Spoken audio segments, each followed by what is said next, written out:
The crystal champagne flute shattered against marble, echoing through the winter gala like a gunshot.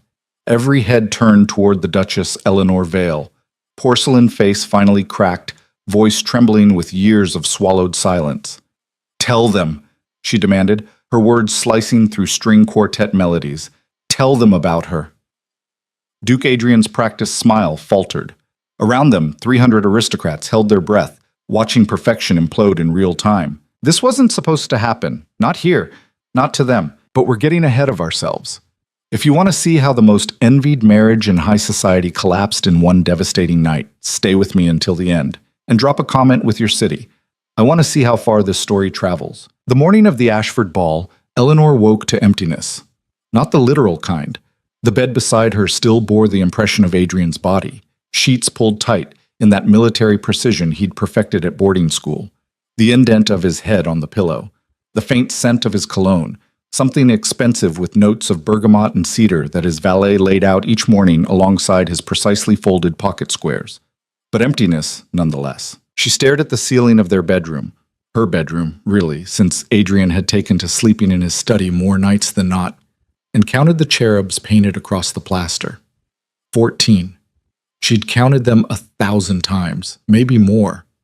At some point in their 5-year marriage, she'd stopped marking the days and started marking the nights alone. "Your tea, Your Grace." Margaret appeared with the silver tray, setting it on the bedside table with practiced silence. The older woman had been with Eleanor since before the wedding, one of the few constants in a life that had transformed overnight from country gentleman's daughter to duchess. She never asked questions, never commented on the empty side of the bed or the dark circles Eleanor had stopped trying to hide. "Thank you." Eleanor's voice came out rougher than intended. She cleared her throat. "The blue gown for tonight, I think. The one with the pearl detailing." "An excellent choice, ma'am. Shall I have it pressed?" "Please." Margaret hesitated at the door, her weathered hand resting on the frame. For a moment, Eleanor thought she might say something. Really say something, the way she used to when Eleanor was 19 and terrified of her first season in London, when Margaret would sit on the edge of her bed and talk her through her fears like a mother might. But the moment passed. The door clicked shut. Eleanor poured her tea with steady hands, a skill she'd mastered alongside all the others required of a duchess. The steady hands for public appearances, the gracious smile for tedious dinner parties, the art of conversation that said everything and nothing, the ability to stand beside Adrian at a dozen events each week, his hand resting on the small of her back in a gesture that looked intimate but felt choreographed, and never once let anyone see the gulf between them. She was good at it now, so good that sometimes she forgot where the performance ended, and she began. The tea was Earl Grey, perfectly steeped. She took a sip and tasted nothing. 3 floors down, in the East Wing study that smelled of leather and old books, and the brandy Adrian pretended he didn't drink before noon, the Duke sat at his desk and tried to focus on correspondence that didn't matter. "Lord Pemberton requests your presence at his autumn hunt. The Minister of Finance wishes to discuss the trade proposal. Your mother writes regarding the Vale family plot." He set the letter aside, unable to finish it. His mother's passive-aggressive missives about grandchildren could wait. Everything could wait. Everything except tonight, the Ashford ball. 800 guests, half of them watching for any crack in the Vale facade. The other half watching because that's what high society did. Turned human lives into spectator sport. Adrian stood, moved to the window overlooking the gardens. Frost edged the topiaries in silver. Winter was coming early this year, they said. He could see his breath fog the glass. "Your Grace?" He turned. Thomas, his secretary, stood in the doorway with another stack of correspondence. The man was relentlessly efficient, which Adrian appreciated most days and resented today. "The contracts from the Liverpool shipyard. They require your signature before the 15th. "Leave them." Thomas hesitated. "Sir, the deadline—" "I said leave them, Thomas." The edge in his voice made the secretary flinch. Adrian immediately regretted it, but the apology stuck in his throat the way everything else did these days. Thomas set the papers on the desk and retreated without another word. When the door closed, Adrian pressed his palms against the window frame and let his head drop forward. The cold glass felt good against his forehead. Real. Everything else felt like wading through water, every movement slow and heavy and wrong. He should go to Eleanor. They should discuss tonight's event, coordinate their performance the way they always did. who they'd speak with, which rumors needed addressing, how long they'd stay before making their perfectly timed exit. But the thought of climbing those stairs, knocking on her door, seeing that polite smile she wore like armor, his pocket watch read 10:30. He had a meeting at noon. That gave him 90 minutes. He grabbed his coat. The Hart townhouse sat in a neighborhood that straddled the line between respectable and bohemian. Narrow brick buildings with window boxes that actually held flowers, not just ornamental arrangements changed seasonally by staff. Washing lines strung between buildings. A bakery on the corner that smelled like cinnamon and yeast. Real smells made by real people who didn't have cooks. Adrian's carriage stopped a block away. He'd learned early on that discretion mattered, even here where nobody knew a duke from a shopkeeper. He walked the last stretch on foot, hat pulled low, and knocked 3 times on the green door. Lillian answered in a paint-stained smock, auburn hair piled messily on her head, a smudge of cerulean blue across her left cheekbone. She looked at him like he was a man, not a title. Like he was Adrian, not Duke Vale. "You're early," she said, but she was smiling. "Is that a problem?" "Depends. Are you going to model for me, or are you going to brood in the corner while I work?" Despite everything, he laughed. When was the last time he'd laughed at home? He couldn't remember. Brood, probably. Typical. But she stepped aside, let him in. The studio was chaos. Canvases stacked against walls, paint tubes scattered across every surface, brushes soaking in jars of turpentine that made his eyes water. Eleanor would have fainted at the disorder. His mother would have called the constable. Adrian loved it. He'd met Lillian 4 months ago at a gallery opening Eleanor had dragged him to.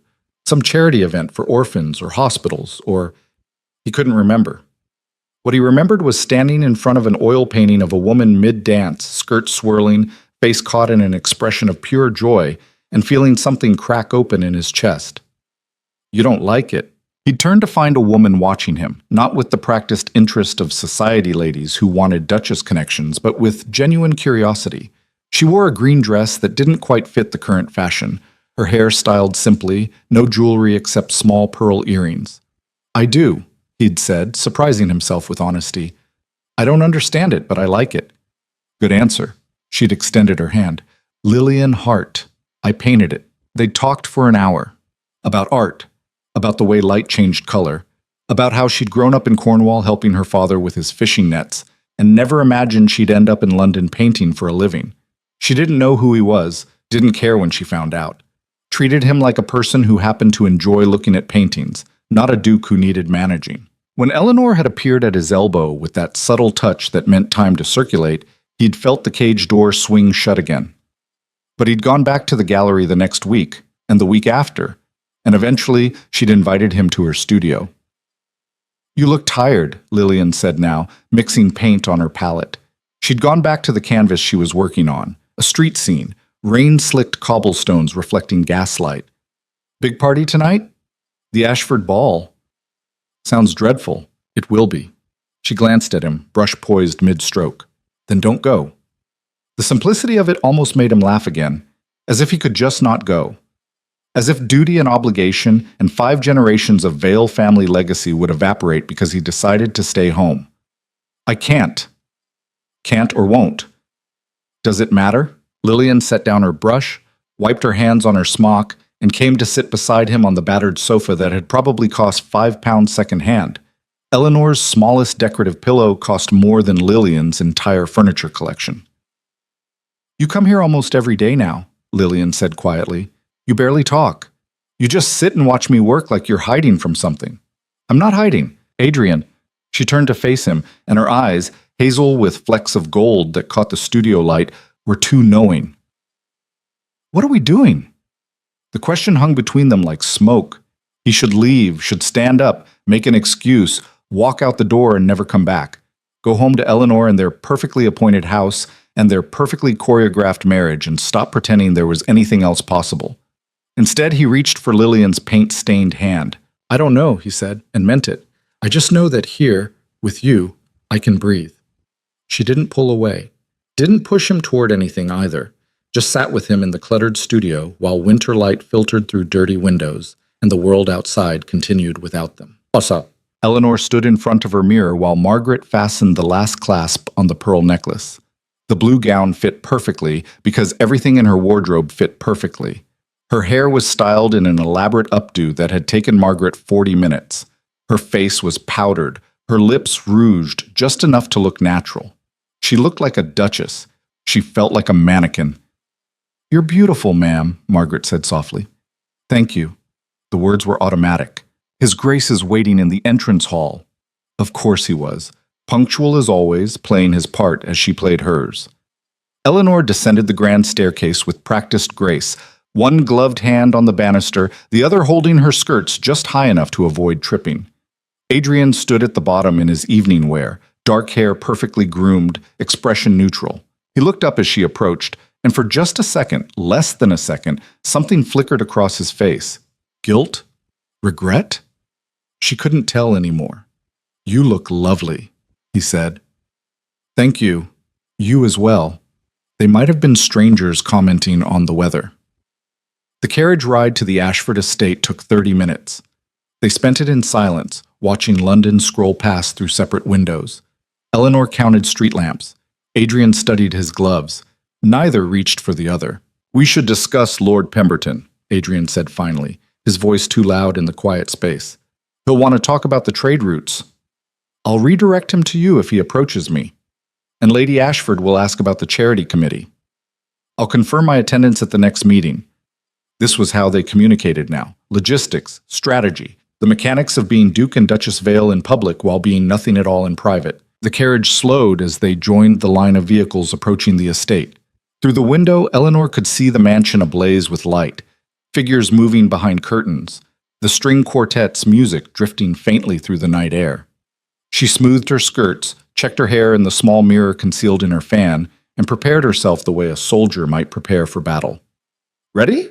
Adrian asked, his hand already on the door handle. Eleanor looked at him, really looked, maybe for the first time in months, saw the tension in his jaw, the way his eyes didn't quite meet hers, the invisible weight he carried that matched her own. "Does it matter?" she asked. He flinched, almost imperceptibly, but she saw it. Then the footman opened the door, and the performance began.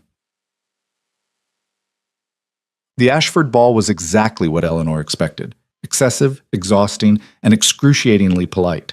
The ballroom glittered with enough candles to light a small city. The champagne flowed from fountains. The orchestra played Strauss with mechanical precision, while couples twirled across the floor in practiced steps that looked spontaneous but weren't. Eleanor and Adrian made their entrance to polite applause, Adrian's hand settling at the small of her back in that gesture that looked possessive but felt empty. They smiled, they nodded, they separated to work the room like the practice team they were. "Duchess Vale, how wonderful to see you." Lady Ashford descended in a cloud of pink taffeta and expensive perfume, her smile sharp enough to cut glass. "Lady Ashford, thank you for the invitation. Your home is stunning as always." "You're too kind. And that gown, is it French?" "London, actually. Mrs. Beaumont's shop on—" "How provincial of you." Lady Ashford's laugh tinkled like breaking glass. "But I suppose thrift is fashionable these days. Tell me, how is the Duke? I haven't seen him much this season. Keeping busy, I assume?" The question landed like a blade between Eleanor's ribs, perfectly aimed and politely delivered. She'd heard the whispers, of course, seen the speculative glances when Adrian arrived late to events or left early with thin excuses. The rumors that circulated through drawing rooms like smoke. The Duke was having an affair. The Duke was in financial trouble.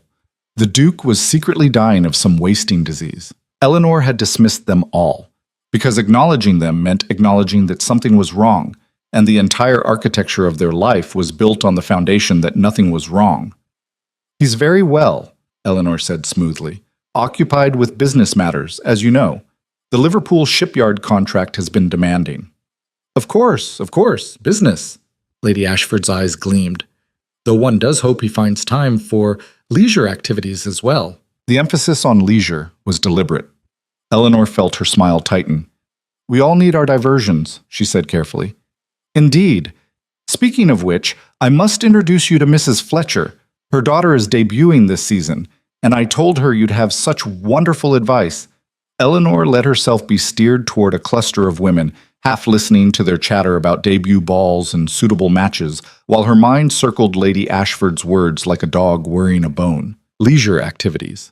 She scanned the ballroom until she found Adrian near the far windows, deep in conversation with Lord Pemberton and two other men. His posture was relaxed, his expression engaged. He looked comfortable. Happy, even. When was the last time he looked happy with her? Don't you agree, Duchess? Eleanor blinked, realized Mrs. Fletcher was staring at her expectantly. I'm sorry, I was distracted. Could you repeat the question? The women exchanged glances. Eleanor felt the shift in the air, that particular quality that meant she'd slipped, shown a crack in the porcelain. She recovered quickly. Forgive me, I'm afraid I have a slight headache. The lights, you know. Immediate sympathy because a headache was acceptable. A moment of honest inattention was not. She excused herself, moving toward the refreshment table, and nearly collided with Adrian coming from the opposite direction. Careful, he said, steadying her with a hand on her elbow. The touch felt like fire. Or ice. Eleanor couldn't tell anymore. Thank you. She pulled away, poured herself champagne she didn't want. Lord Pemberton seems in good spirits. He agreed to the proposal. We'll sign next week. That's excellent news.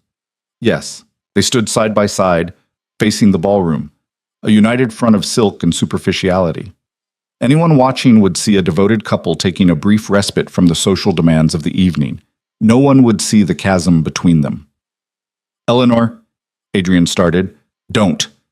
I haven't said anything. You were about to apologize for something, or ask if I'm all right, or make some other meaningless gesture because you feel guilty. She kept her voice low, her smile fixed. Don't. I can't bear it tonight. His hand tightened on his champagne flute. I'm trying. Trying what? To be a husband? You should have started 5 years ago. The words came out sharper than she intended, cutting through the pretense they'd maintained for so long. Adrian's face went carefully blank, that particular expression he wore when she'd landed a hit. I should circulate, he said quietly. Yes, you should. He walked away.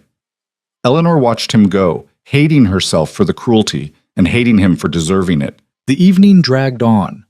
Eleanor danced with Lord Pemberton, with young Lord Hastings, who blushed through their entire waltz, with Lord Ashford himself, who held her too close and smelled of brandy and cigars. Between dances, she made conversation about nothing with people who cared about even less. All the while, she tracked Adrian across the ballroom like a ship following a distant lighthouse, watched him laugh at some joke, saw him step onto the terrace for air, noticed when he returned 20 minutes later with his cravat slightly askew. 20 minutes, long enough for a smoke, perhaps, or a conversation that couldn't happen inside, or something else entirely. The thought arrived like a splinter working its way deeper under skin. Eleanor tried to dismiss it, but Lady Ashford's words circled back. Leisure activities. Where did Adrian go on all those afternoons when he said he had meetings? Why did he come home smelling faintly of turpentine and paint? Why did he sometimes have smudges of color on his cuffs that the laundry couldn't explain? The ballroom suddenly felt too small, too hot, too full of people pretending to be other people while judging everyone around them for doing the same. Eleanor set down her champagne and headed for the ladies' retiring room, needing 5 minutes of peace, 5 minutes where she didn't have to smile or perform or pretend her marriage wasn't dissolving like sugar in rain. The retiring room was mercifully empty. She sank onto the velvet settee and pressed cool fingers to her temples, closing her eyes against the candlelight. Headache? Eleanor's eyes snapped open. Lady Catherine Winters stood in the doorway, watching her with an expression that might have been sympathy or might have been something sharper. Just tired, Eleanor said. Understandable, these events are exhausting even when one's marriage isn't falling apart.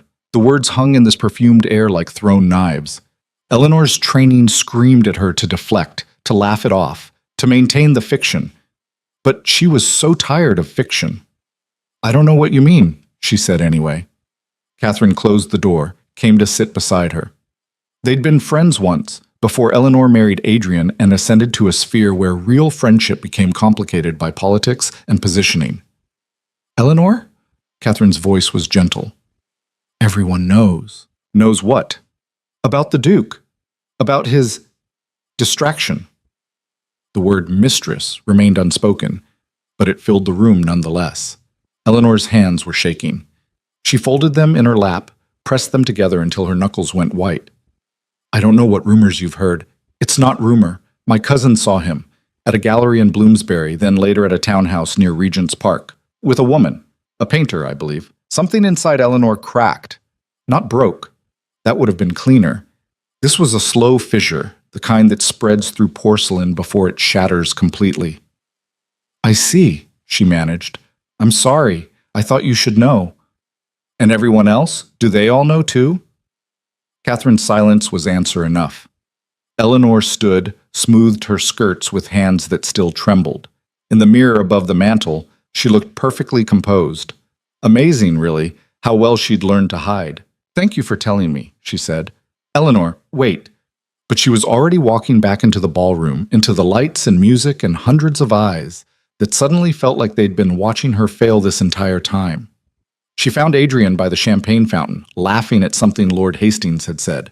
He looked lighter than she'd seen him in months, unburdened, because he'd set down the weight of their marriage and given it to someone else to carry. Eleanor walked up to him, placed her hand on his arm with the possessive grace of a wife, and smiled. Darling, might I borrow you for a moment? He looked down at her, surprise flickering across his face at the endearment they'd stopped using years ago. Of course. She led him toward the terrace, away from the crowd, into the cold November air that bit through her gown but felt clarifying after the suffocating warmth inside. Eleanor, what? Who is she? Adrian froze. In the moonlight, she could see his face go pale. Don't lie to me, please. After everything, don't lie. He looked away, jaw working. For a moment, she thought he might deny it anyway, might insult her intelligence along with everything else. Then his shoulders sagged. Her name is Lillian Hart. She's a painter. There it was. The truth, finally given shape and weight. How long? 4 months. Do you love her? The question surprised them both. Adrian's eyes snapped to hers, searching for something, permission perhaps, or condemnation. I don't know, he said quietly.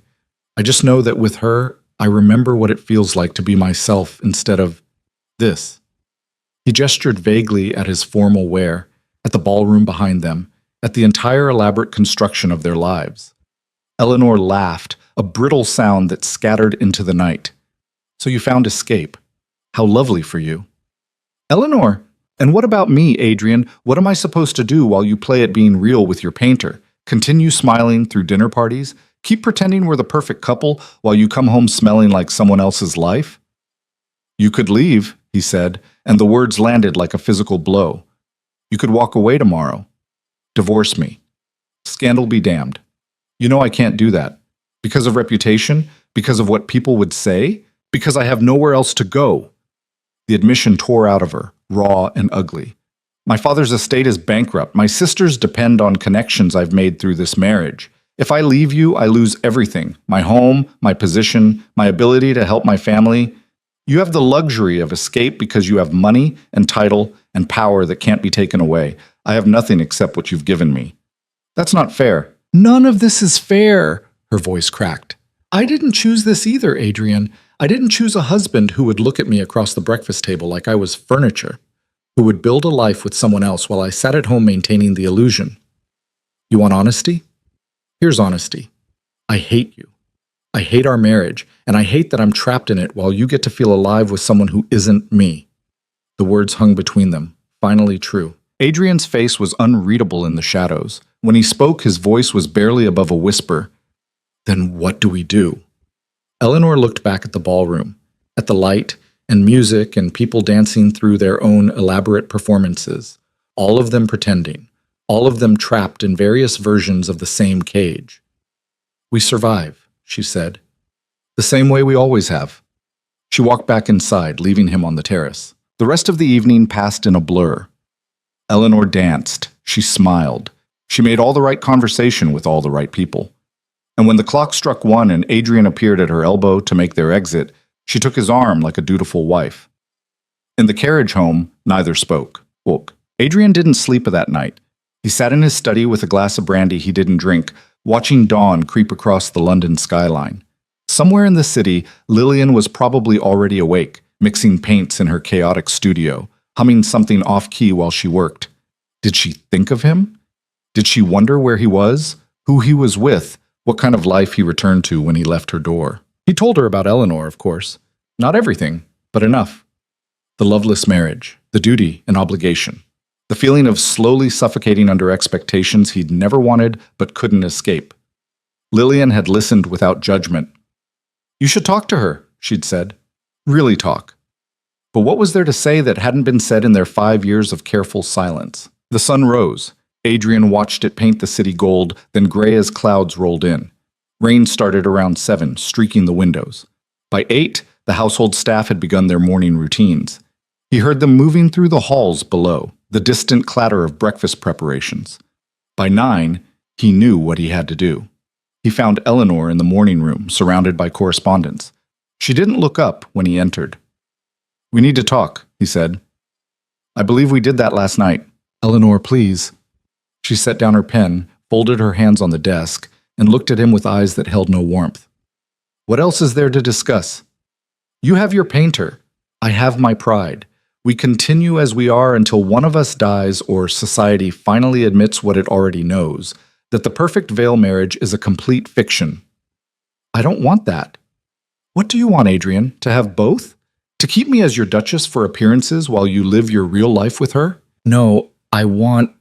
He stopped, realizing he didn't know how to finish that sentence. I want something real. Then go be real with her. Just stop pretending to try with me. The resignation in her voice was worse than anger would have been. Adrian moved to the window, looking out at the rain-soaked gardens. If I could go back... But you can't. None of us can. We made our choices, and now we live with them. She stood, gathered her correspondence. I have a charity meeting at noon. I assume you'll be out this afternoon? Eleanor, please stop saying my name like it means something to you. It doesn't. We both know it doesn't. She walked past him, leaving behind only the faint scent of her perfume and the weight of everything they'd never been to each other. Adrian stayed at the window long after she'd gone, watching rain turn the garden to mud, and wondered how they'd arrived at this particular version of hell. The weeks that followed were quieter than Eleanor expected. She and Adrian existed in separate orbits within the same house, crossing paths only when necessary. Dinners were taken in silence or not at all. Social engagements were coordinated through notes left with staff. The illusion of marriage continued publicly while privately dissolving into nothing.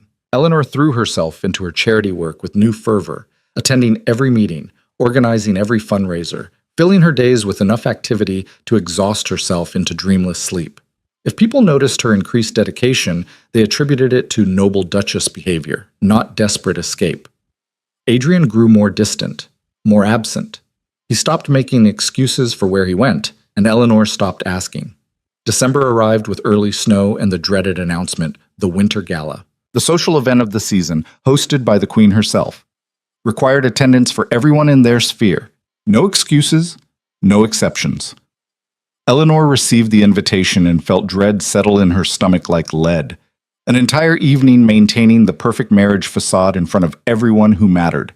Hours of performance while her husband's mistress existed somewhere in the city, probably painting something beautiful while Eleanor painted on a smile. She should have seen it coming, should have anticipated that pressure and pretense would eventually reach a breaking point. But she was so tired of anticipating, so tired of managing, so tired of everything. The morning of the Winter Gala, Adrian knocked on her bedroom door. Actually knocked, like a stranger. Come in, she called. He stood in the doorway looking uncomfortable in his own home. About tonight. What about it? We should coordinate. Plan our approach. The way we always do, you mean? His jaw tightened. Eleanor, I know you're angry. I'm not angry anymore. I'm just empty. She turned back to her mirror, began fastening her earrings. We'll arrive together, smile together, dance the requisite waltz, and leave separately. You'll do whatever you do these days. I'll come home and count cherubs on the ceiling, same as always. It doesn't have to be like this. Eleanor met his eyes in the mirror. Then change it, Adrian. Leave, file for divorce. Destroy both our reputations and free us from this. But if you won't do that, then stop pretending there's some other option where we're both happy and no one gets hurt. We're already hurt. We've been bleeding out for 5 years. He flinched at that. Good. She wanted him to flinch. I never wanted to hurt you, he said quietly. I know. That's the worst part. You didn't hate me enough to be cruel on purpose. You just forgot I existed. And somehow that hurts more. Adrian opened his mouth, closed it. No words came. What could he say that would matter? He left. Eleanor finished getting ready in the silence he'd left behind. The winter gala transformed the palace into something from a fairy tale, all ice sculptures and white roses and crystal chandeliers that threw rainbow light across marble floors. The queen held court in the main ballroom, resplendent in sapphires and silk, while her guests swirled around her like planets around the sun. Eleanor and Adrian arrived fashionably late, making their entrance to murmured appreciation. She wore silver, not her usual choice, but tonight she wanted to feel like armor. Adrian's hand settled at her back, warm through the thin fabric. They made their rounds, smiled, nodded, exchanged pleasantries with people whose names blurred together. Duchess Vale, Duke Vale, how wonderful. Your Grace, you look stunning. Must discuss the Liverpool contract, Duke. Eleanor's face hurt from smiling. Her feet ached in shoes designed for beauty, rather than comfort. The champagne tasted like regret. She needed air. Excuse me, she murmured to Lady something or other and headed for the terrace. The December cold bit through her gown immediately, but she welcomed it. Real sensation, real cold, something that felt honest. Pretty prison, isn't it? Eleanor turned to find Lady Catherine beside her, wrapped in furs, looking at the glittering ballroom through the glass doors. It's lovely, Eleanor said automatically. It's suffocating, all of it. The expectations, the performance, the pretense that any of this matters. Catherine took a long sip of champagne. My husband asked me yesterday if I'd ever loved him. Married 15 years, and he just now thought to ask. What did you tell him? The truth. That I love the idea of him. The security, the position, the escape from my father's house. But him? The actual man? I barely know him. She laughed bitterly. He looked relieved, as if my admission freed him from guilt about his own indifference. Eleanor said nothing. What was there to say? At least you and the Duke maintain the illusion, Catherine continued. Half the ballroom is placing bets on which couple will scandalize everyone first. The Vales never even made the list because you're too perfect. Something snapped inside Eleanor. Some final thread holding together the careful architecture of her composure. We're not perfect, she said. We're dying, slowly, politely, in full view of everyone too blinded by our performances to notice. Catherine's eyes widened. But Eleanor was already walking back inside, driven by something she couldn't name. Rage or desperation or 5 years of swallowed truth demanding release. She found Adrian by the champagne fountain, mid-conversation with Lord Pemberton. Saw him laugh at some joke. Saw him look content and comfortable and completely at ease in this world that was killing her. And she was done. Done pretending. Done protecting him. Done maintaining the illusion that any of this was acceptable. Eleanor picked up a champagne flute from a passing servant's tray and walked directly toward her husband. Every eye in the ballroom seemed to track her movement, sensing something different in her bearing. She reached Adrian. He turned, smile already in place. Eleanor, Lord Pemberton was just... She threw the champagne in his face. The ballroom went silent. 300 people stopped mid-conversation, mid-dance, mid-breath. Adrian stood frozen, champagne dripping from his hair, his cravat, his perfectly tailored evening jacket. Shock painted his features. Eleanor's voice rang clear in the sudden quiet. Tell them. Tell them all about her. The champagne dripped onto marble like rain on a funeral shroud. Adrian's hand came up slowly, wiping liquid from his eyes. His movements mechanical as if his brain couldn't quite process what had just happened. Eleanor stood perfectly still, the empty flute dangling from her fingers. Every muscle in her body screamed to run, to take back the last 30 seconds, to rewind time and swallow the words that still echoed in the crystal-perfect silence. But she was so tired of swallowing. Eleanor, Adrian's voice came out strangled. What are you? Her name is Lillian Hart. Eleanor heard her own voice like it belonged to someone else, clear and steady and completely unrecognizable. She's a painter. She lives in a townhouse near Regent's Park. You've been seeing her for 4 months. Gasps rippled through the crowd. Someone's champagne flute hit the floor and shattered, the sound impossibly loud. Adrian's face drained of color. You don't know what you're saying, don't I? Something wild was unfurling in Eleanor's chest. something that had been caged for so long it had grown teeth. You come home smelling like turpentine. You have paint on your cuffs. You disappear for hours and lie about meetings that don't exist. Did you think I was blind, Adrian, or just stupid? This isn't the place. Where is the place? Her voice rose.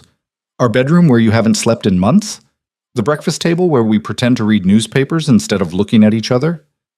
Tell me, where exactly should I have this conversation about my husband's mistress? Lord Pemberton took a step back, nearly knocking into a woman behind him. The crowd shifted, creating a widening circle around them like they were watching a carriage accident in slow motion. You're being hysterical, Adrian said, but his hand shook as he pulled out a handkerchief. The word hysterical landed like a slap. Eleanor laughed, high and sharp. Am I? Let's ask Lady Catherine. She's the one who told me about your little gallery meetings. Or Lord Ashford. His wife certainly had opinions about your leisure activities. She turned to address the frozen ballroom. Anyone else want to share what they know about the Duke's painter? The silence that followed was suffocating. Then, from somewhere in the crowd, I heard she's quite beautiful. Another voice. Common, though. No breeding. A third. The scandal of the season. The murmurs built like gathering thunder. Adrian's jaw clenched so tight Eleanor could see the muscle jumping beneath his skin. Enough! His voice cut through the noise. Eleanor, we are leaving. Now! No! The single word stopped him cold. No! He repeated, disbelief warring with fury in his expression. I'm not leaving. I'm not protecting you anymore. I'm not smiling through another performance while you destroy what's left of me. Eleanor set the champagne flute on a nearby table with exaggerated care. You want the truth? Here it is. Our marriage is a lie. Has been from the start. We don't love each other. We barely like each other. We're two people trapped in a contract we both want to escape but are too cowardly to end. Eleanor, stop. Why? Because it's embarrassing? Because everyone's watching? She gestured to the crowd. They already knew, Adrian. We were the only ones still pretending. Adrian grabbed her arm, his grip tight enough to bruise. You will regret this. Eleanor looked down at his hand, then back at his face. In his eyes, she saw something she'd never seen before. Not anger exactly, but something close to panic. Fear of losing control, maybe. Fear of the consequences she'd just unleashed. She pulled free. I already regret everything. At least now I'm honest about it. She walked toward the ballroom exit, every eye following her path.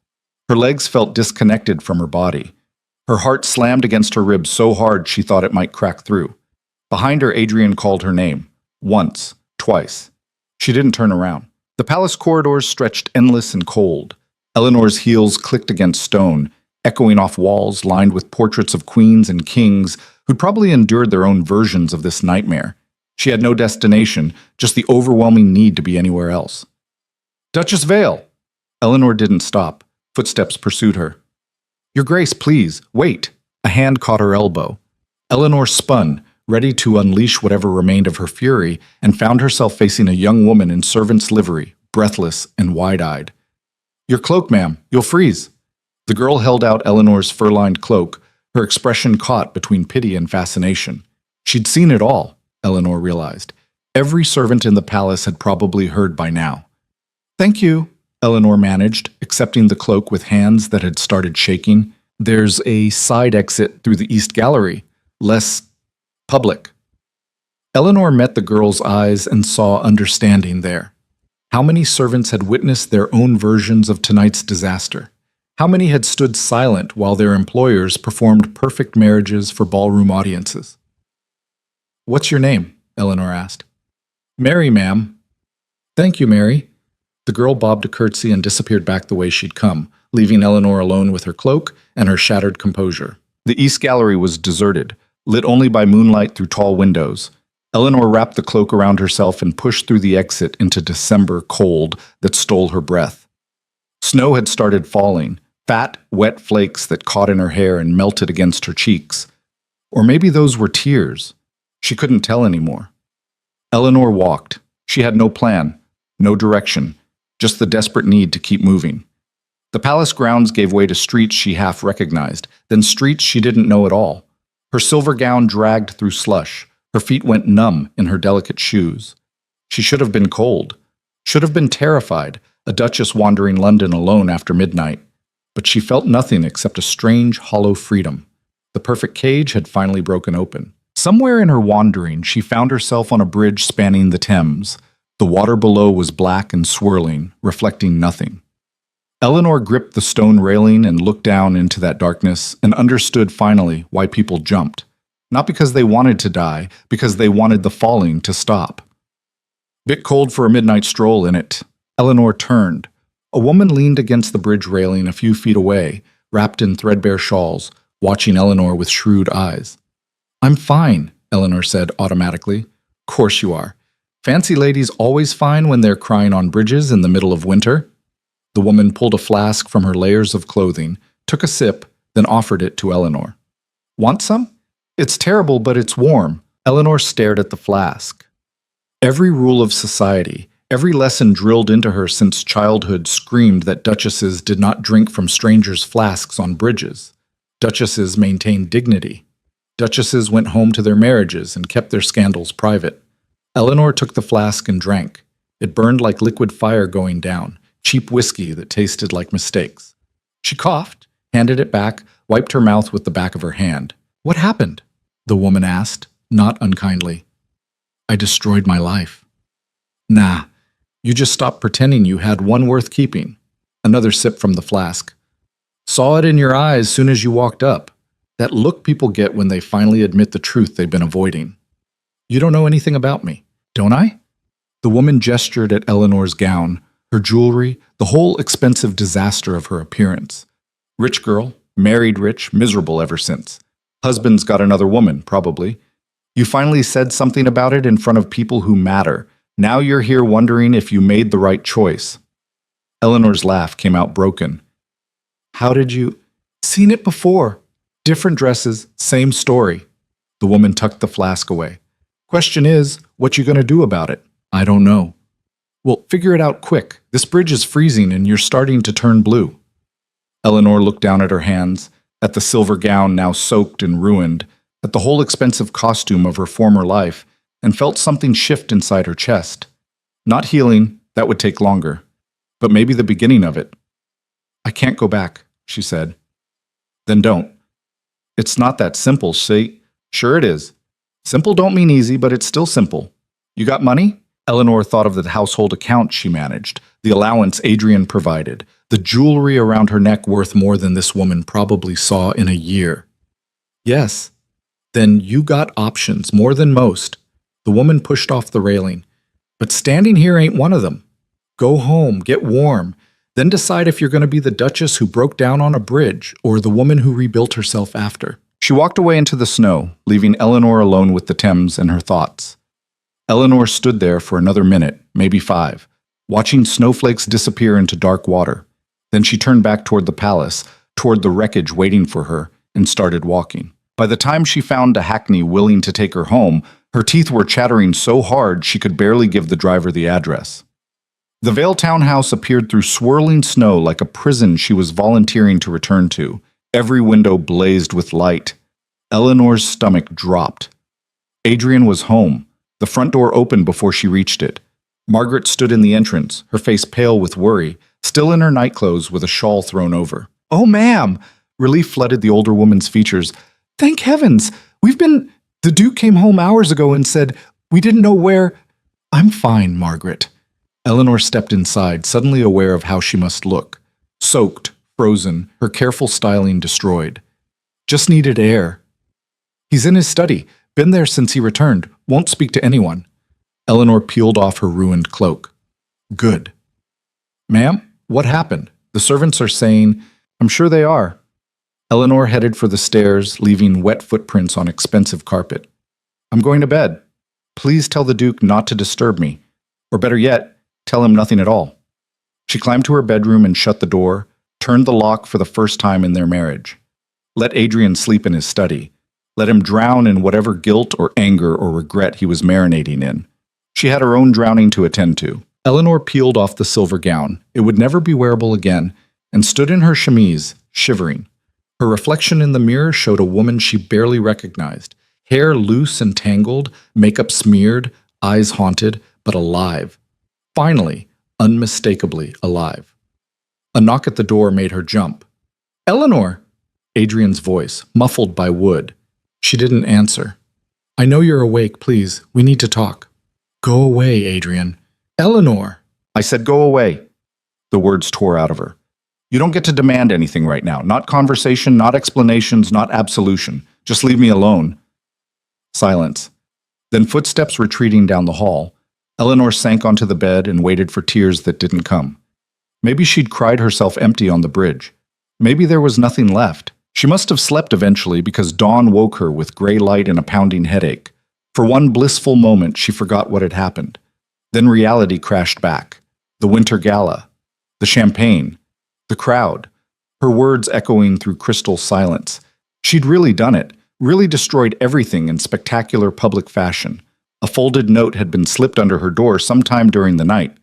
Eleanor recognized Adrian's handwriting before she opened it. "We need to discuss what happens next. Breakfast at 8. Please." The please struck her as funny. After 5 years of carefully avoiding each other, now he wanted to sit down for breakfast like civilized people. Eleanor tore the note in half and threw it in the fireplace. By the time Margaret appeared with tea at 7:30, Eleanor had bathed, dressed in a simple day gown, and pinned her hair up with shaking hands. She looked almost normal if you didn't examine too closely. "The Duke is asking," Margaret began. "Tell him I'm not available." "Ma'am, he's insisting." "Then let him insist." Eleanor took the tea tray from Margaret's hands. "I'm not ready to see him. Not today. Maybe not ever." Margaret's expression flickered between sympathy and concern. "The morning papers have arrived." Eleanor's hand stilled on the teacup. "I see. Would you like me to bring them?" Margaret hesitated, then nodded and disappeared. She returned moments later with a stack of newspapers, her face carefully neutral. Eleanor waited until the door closed before unfolding the first one. The headline hit like a physical blow. "Scandal at Winter Gala. Duchess accuses Duke of infidelity." Below it, an illustration showed a woman throwing champagne at a man's face, the crowd around them rendered in shocked silhouettes. Eleanor forced herself to read. Last evening's Winter Gala descended into unprecedented scandal when Duchess Eleanor Vale publicly confronted her husband, Duke Adrian Vale, accusing him of conducting an affair with a woman identified as Miss Lillian Hart, an artist residing in Bloomsbury. Witnesses report the Duchess threw champagne at the Duke before delivering a scathing indictment of their 5-year marriage, calling it a lie before a stunned audience of nobility. The article continued for paragraphs, each one more excruciating than the last. Every word she'd said had been captured, analyzed, embellished. Her humiliation had been transformed into entertainment for breakfast tables across London. The other papers were no better. Some portrayed her as wronged wife finally driven to desperation. Others suggested she'd lost her mind. One particularly vicious column implied she'd manufactured the scandal for attention. Eleanor set the papers aside and poured herself more tea with steady hands. This was it then. The consequence of truth. The price of honesty. Was it worth it? Another knock. Not Adrian's confident knock. This one was tentative, almost apologetic. "Come in," Eleanor called. The door opened to reveal Thomas, Adrian's secretary, looking like he'd rather be anywhere else. "Begging your pardon, Your Grace, but there are visitors. Downstairs, quite a few of them." Eleanor's stomach sank. "Who?" "Lady Catherine Winters, Lady Ashford, Lord Pemberton, several others. They're asking to see the Duke and you. Tell them we're not receiving visitors." "I tried, ma'am. They're being rather insistent." Of course they were. Scandal drew society like blood drew sharks. Eleanor stood, smoothed her skirts. "I'll handle it." She descended the stairs to find the entrance hall packed with exactly the people she'd expected. The curious, the judgmental, the ones who wanted front-row seats to the collapse of the Vale marriage.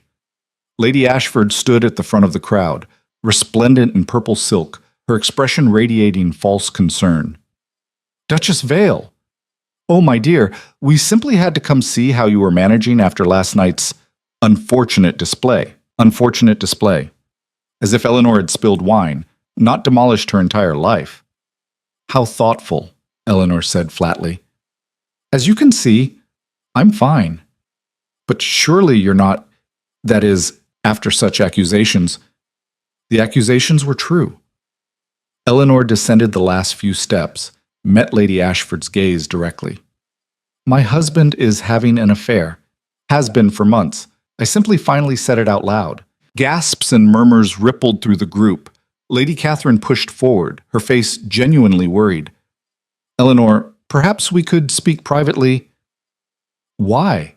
So you can convince me to recant? To apologize? To save face? Eleanor shook her head. I'm done saving face. If you came here hoping to witness me falling apart, I'm sorry to disappoint. I'm perfectly intact. Ruined, perhaps, but intact. Lord Pemberton cleared his throat. The Duke, is he available?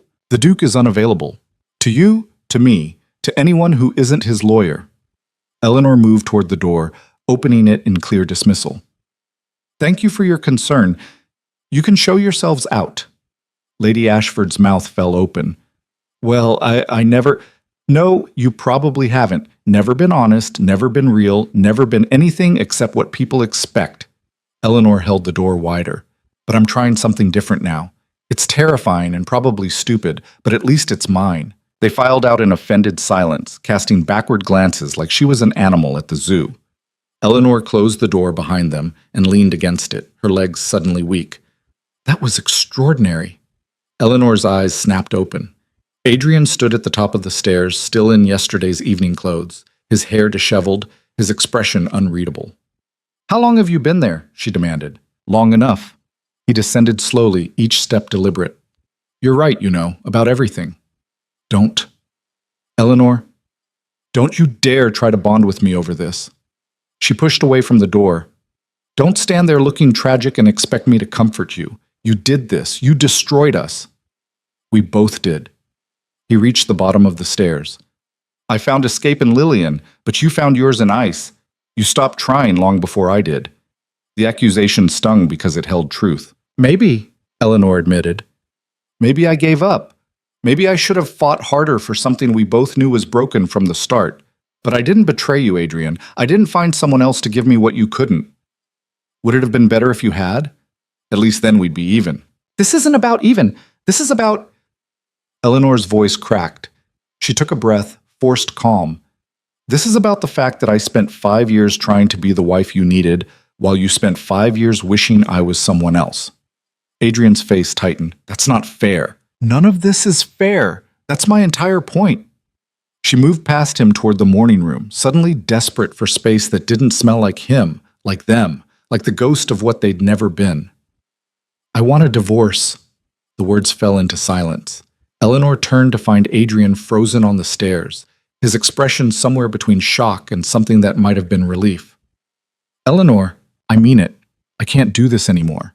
The pretending, the performing, the slow suffocation of existing beside someone who doesn't want me. I'd rather face scandal and poverty and social exile than spend one more day in this house pretending we're something we're not. You'd be ruined, Adrian said quietly. Divorced women are pariahs. You'd lose everything. I've already lost everything that matters. Eleanor wrapped her arms around herself. At least this way I choose how I lose it. Adrian came down the remaining stairs slowly, like approaching a spooked horse. What about your family? Your sisters who need society connections? They'll manage. People always do. Eleanor, be reasonable. I'm done being reasonable. Her voice rose. Reasonable got me a loveless marriage and a husband who finds comfort in someone else's arms. Reasonable got me 5 years of pretending to be happy while dying inside. I'm trying something different now. It's called honest, and it's terrifying, but it's better than reasonable ever was. Adrian ran a hand through his hair, disheveling it further. He looked exhausted. Lost. Good. What about Lillian? Eleanor asked, surprising herself. Are you going to marry her? Make an honest woman of your mistress? I don't know. You don't know if you love her, or you don't know if you'll marry her. Both, neither. He sank onto the bottom stair, buried his face in his hands. I don't know anything anymore except that I've destroyed everything and hurt everyone, and there's no way to fix it. For just a moment, Eleanor felt a flicker of the pity that had kept her trapped for so long. He looked genuinely broken, genuinely sorry. Then she remembered 4 months of lies, the paint stains, the late nights, the way he'd looked at Lillian's artwork with more emotion than he'd ever shown his own wife. The pity died. You're right, she said. You can't fix it. So stop trying. Let me go, Adrian. Let us both go. He looked up at her with red-rimmed eyes. And then what? Then we figure out who we are when we're not performing for each other. Maybe you marry your painter. Maybe I learn to paint myself. Maybe we both discover we're capable of something real when we're not trapped in something fake. The long case clock in the hall chimed 9. Outside, London was waking up to news of their scandal, to breakfast table gossip and speculation. Inside, 2 people sat in the ruins of what they'd built and tried to imagine what came after demolition. I'll speak to my solicitor, Adrian said finally. Draw up the papers. Eleanor nodded, her throat too tight for words. For what it's worth, Adrian continued, I am sorry. Not for leaving, I think we both needed that, but for not being brave enough to leave honestly. I'm sorry too, Eleanor heard herself say, for not being brave enough to demand honesty. They sat in that admission for a long moment, the closest thing to real conversation they'd had in years. Then Adrian stood, straightened his rumpled clothes, and walked toward his study. Eleanor watched him go, the stranger she'd married, and felt nothing except hollow relief. The front door knocker sounded again. More visitors, probably, more vultures come to feast on scandal. Eleanor ignored it. Let Thomas handle them. Let the world gossip and speculate and judge. She had bigger concerns now. Like figuring out who Eleanor was when she wasn't Duchess Vale. Like learning to live in truth instead of performance. Like surviving the aftermath of burning down her own life. The knocker sounded a third time, more insistent. Eleanor moved toward the window and peered through the curtain. A crowd had gathered on the street. Not just curious nobility now, but reporters clutching notebooks, sketch artists setting up easels, common folk who'd probably read the morning papers and come to gawk at the scandal house. Her home had become a spectacle. Margaret appeared in the doorway, wringing her hands. Ma'am, there's a gentleman from the London Chronicle demanding a statement, and a woman claiming to be from the Society Gazette. Should I tell them nothing? Bar the doors if you must. Yes, ma'am. Margaret hesitated. Your mother has sent word. She's coming this afternoon. Eleanor's stomach dropped. Her mother? Of course. The woman who'd orchestrated this marriage in the first place, who'd seen Adrian's title and fortune as the solution to their family's financial ruin, who drilled into Eleanor that duty mattered more than happiness. When she arrives, show her to the blue sitting room, and Margaret, Eleanor caught the older woman's hand. Thank you for staying. Margaret's eyes misted. Where else would I go, ma'am? I was with you before him, and I'll be with you after. After. Such a small word for such an enormous unknown. The morning crawled by in a blur of refused visitors, and increasingly desperate messages slid under doors. Eleanor remained in the morning room, staring at cold tea and trying to plan a future that felt impossible to imagine. A divorce would take months, maybe years. She'd need lawyers, witnesses, evidence of Adrian's adultery formally documented. The process would drag every private moment into public scrutiny. Her name would be dragged through mud in every drawing room and newspaper in England. And at the end of it, she'd be a divorced woman. Unmarriageable. Unsuitable for polite society. Dependent on whatever settlement Adrian's lawyers would allow. The alternative was to recant. To claim temporary madness, feminine hysteria, anything that would let society sweep the scandal under expensive carpets. Adrian would likely agree. He wanted this nightmare over as badly as she did. They could rebuild the performance. Stiffer, more careful, but survivable. Eleanor looked around the morning room. The silk wallpaper she'd chosen. The furniture she'd arranged. The painting above the mantel that cost more than her father's estate made in a year. All of it bought with Adrian's money. All of it part of the cage she'd dressed in velvet. She'd rather burn it all down than live in it one more day. At precisely 2 o'clock, the blue sitting room door opened and Eleanor's mother swept in like a ship under full sail. Victoria Hartfield had aged well, her steel gray hair impeccably styled, her burgundy traveling dress expensive enough to remind everyone that her daughter had married up. Her face was set in an expression Eleanor knew well, controlled fury masked as maternal concern. Eleanor, what have you done? No greeting, no embrace, straight to condemnation. Eleanor stood but didn't approach. Hello, Mother. Don't hello, Mother. Me? I've spent the entire morning fielding questions from everyone in our social circle. Your sisters are being whispered about. Your father is having palpitations, and you... Victoria's voice shook with barely contained rage. You have destroyed everything I built for this family. You didn't build anything, Mother. You sold me to the highest bidder. Victoria's hand came up like she might strike. Eleanor didn't flinch. She was done flinching. How dare you, Victoria hissed. I secured your future, saved this family from ruin, and you repay me by throwing champagne at your husband like a common tavern wench. He was having an affair. So what? The words came out sharp as broken glass. Half the men in London keep mistresses. You smile through it. You maintain dignity. You don't create public spectacles that destroy your family's reputation. Eleanor laughed, brittle and wrong. My reputation, Mother. Mine. Not yours. I'm the one who has to live with the consequences. Your sisters will never marry well now. Your father's business connections will evaporate. All because you couldn't control your emotions for one more evening.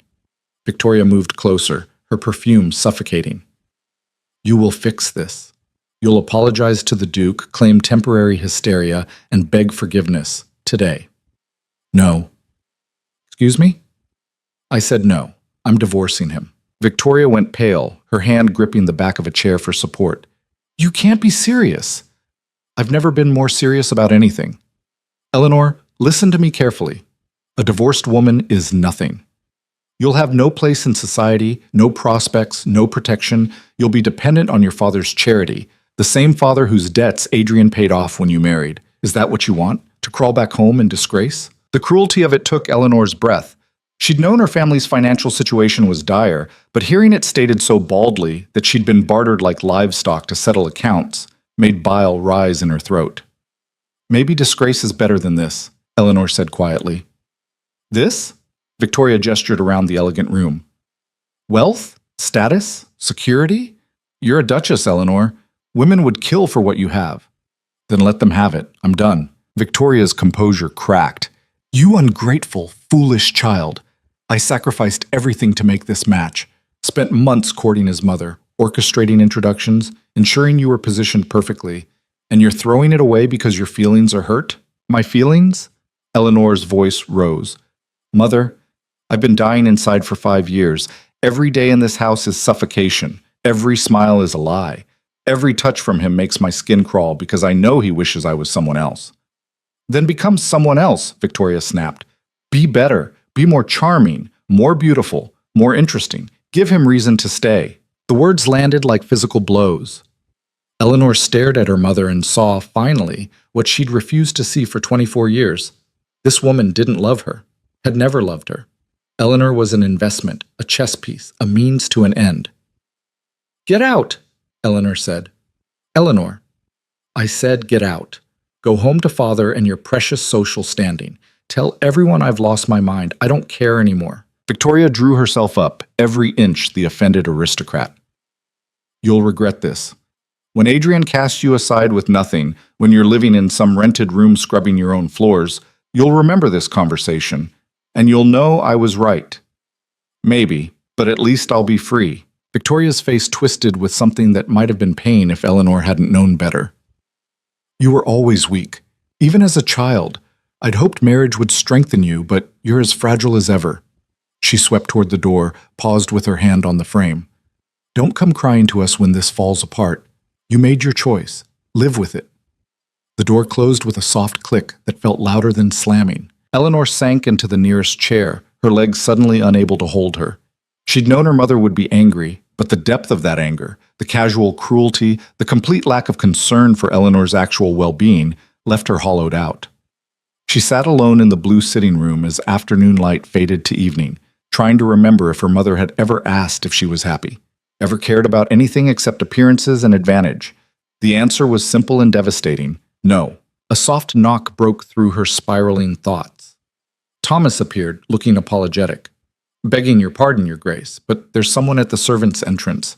A Miss Lillian Hart. She's asking to speak with you. Eleanor's head snapped up. Lillian Hart is here? Now? Yes, ma'am.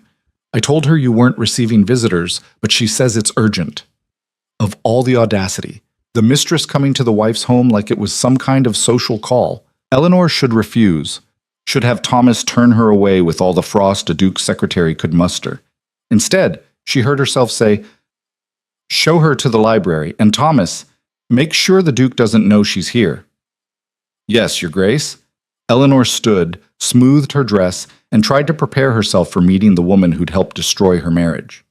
What did one say in such circumstances? The etiquette book certainly didn't cover it. The library was Adrian's domain, all dark wood and leather-bound books he'd probably never read. Lillian Hart stood by the window, silhouetted against dying light. She was smaller than Eleanor expected, dressed simply in a brown wool dress with paint stains on the cuffs. Her auburn hair was pinned loosely, wisps escaping around her face. She turned when Eleanor entered, and Eleanor saw she'd been crying. "Duchess Vale, thank you for seeing me. I know I have no right." "You don't." Eleanor closed the door, leaned against it. "Why are you here?" Lillian twisted her hands together, a nervous gesture that seemed at odds with the bold woman who'd taken another woman's husband. "I read the papers, saw what happened at the gala, and I had to come. To explain." "Explain what? That you're sleeping with my husband?" "I'm aware." Lillian flinched. "It's not. We haven't. It's more complicated than that." "Is it?" "Because from where I'm standing, it seems quite simple. He's married to me, conducting an affair with you, and now both our lives are ruins. What part of that is complicated?" "The part where he loves you." Eleanor laughed, sharp and disbelieving. "He has a fascinating way of showing it." "No, listen." Lillian took a step forward, urgency in her voice. "I know how this looks. I know what I am in this story, the other woman, the homewrecker. But it's not like that. Adrian comes to my studio and we talk. That's all. Just talk. He's never touched me, never kissed me, never—" Her voice caught. "He talks about you constantly. How intelligent you are. How brave. How you've survived 5 years of a marriage that was killing you both." Eleanor's throat tightened. "Then why? Why seek comfort with you if he supposedly cares so much?" "Because you terrify him." Lillian moved to the desk, gripped its edge. "Everything about you reminds him that he's failing, as a husband, as a man, as a partner. With me, he can pretend to be someone else, someone uncomplicated who doesn't carry the weight of disappointing the woman he married." "So I'm the villain? I'm the one who drove him to your door?" "No. He's the villain, and the victim, and so are you." Lillian's eyes met Eleanor's, and they were devastatingly sad. "We're all just broken people making terrible choices because we don't know how to be honest." Eleanor wanted to rage at her, to scream that she had no right to philosophy and understanding, but the fight had drained out of her somewhere between her mother's cruelty and this woman's unexpected empathy. "Why are you really here?" Eleanor asked quietly. "To tell you he'll let you go. If you want the divorce, he won't fight it. He told me this morning." Lillian's voice dropped to barely a whisper. "And to apologize. I never meant to hurt you. I genuinely didn't know how deep the damage went until I read what you said at the gala. How you've been suffering while I listened to him talk about art and freedom, like those were the only things that mattered." "Are you in love with him?" The question hung between them. Lillian looked away, out the window at the darkening street. "I don't know, maybe, but it doesn't matter, does it? Because he'll never really leave you, not emotionally. You'll always be the woman he failed, and that will haunt him more than any love could heal." Eleanor moved to the desk, poured herself brandy from Adrian's decanter with shaking hands. She didn't offer any to Lillian. "What happens now?" Eleanor asked. "With you two? Nothing. I told him not to come back." Lillian turned from the window. "I can't be his escape anymore. It's not fair to any of us. You, me, or him. He needs to face what he's done, and I need to stop being complicit in someone else's destruction." "How noble of you." "It's not noble. It's survival. I've seen what happens to women who get tangled up in married men's messes. We get labeled and discarded while they move on to the next distraction." Lillian moved toward the door, paused beside Eleanor. "For what it's worth, I think you're extraordinarily brave.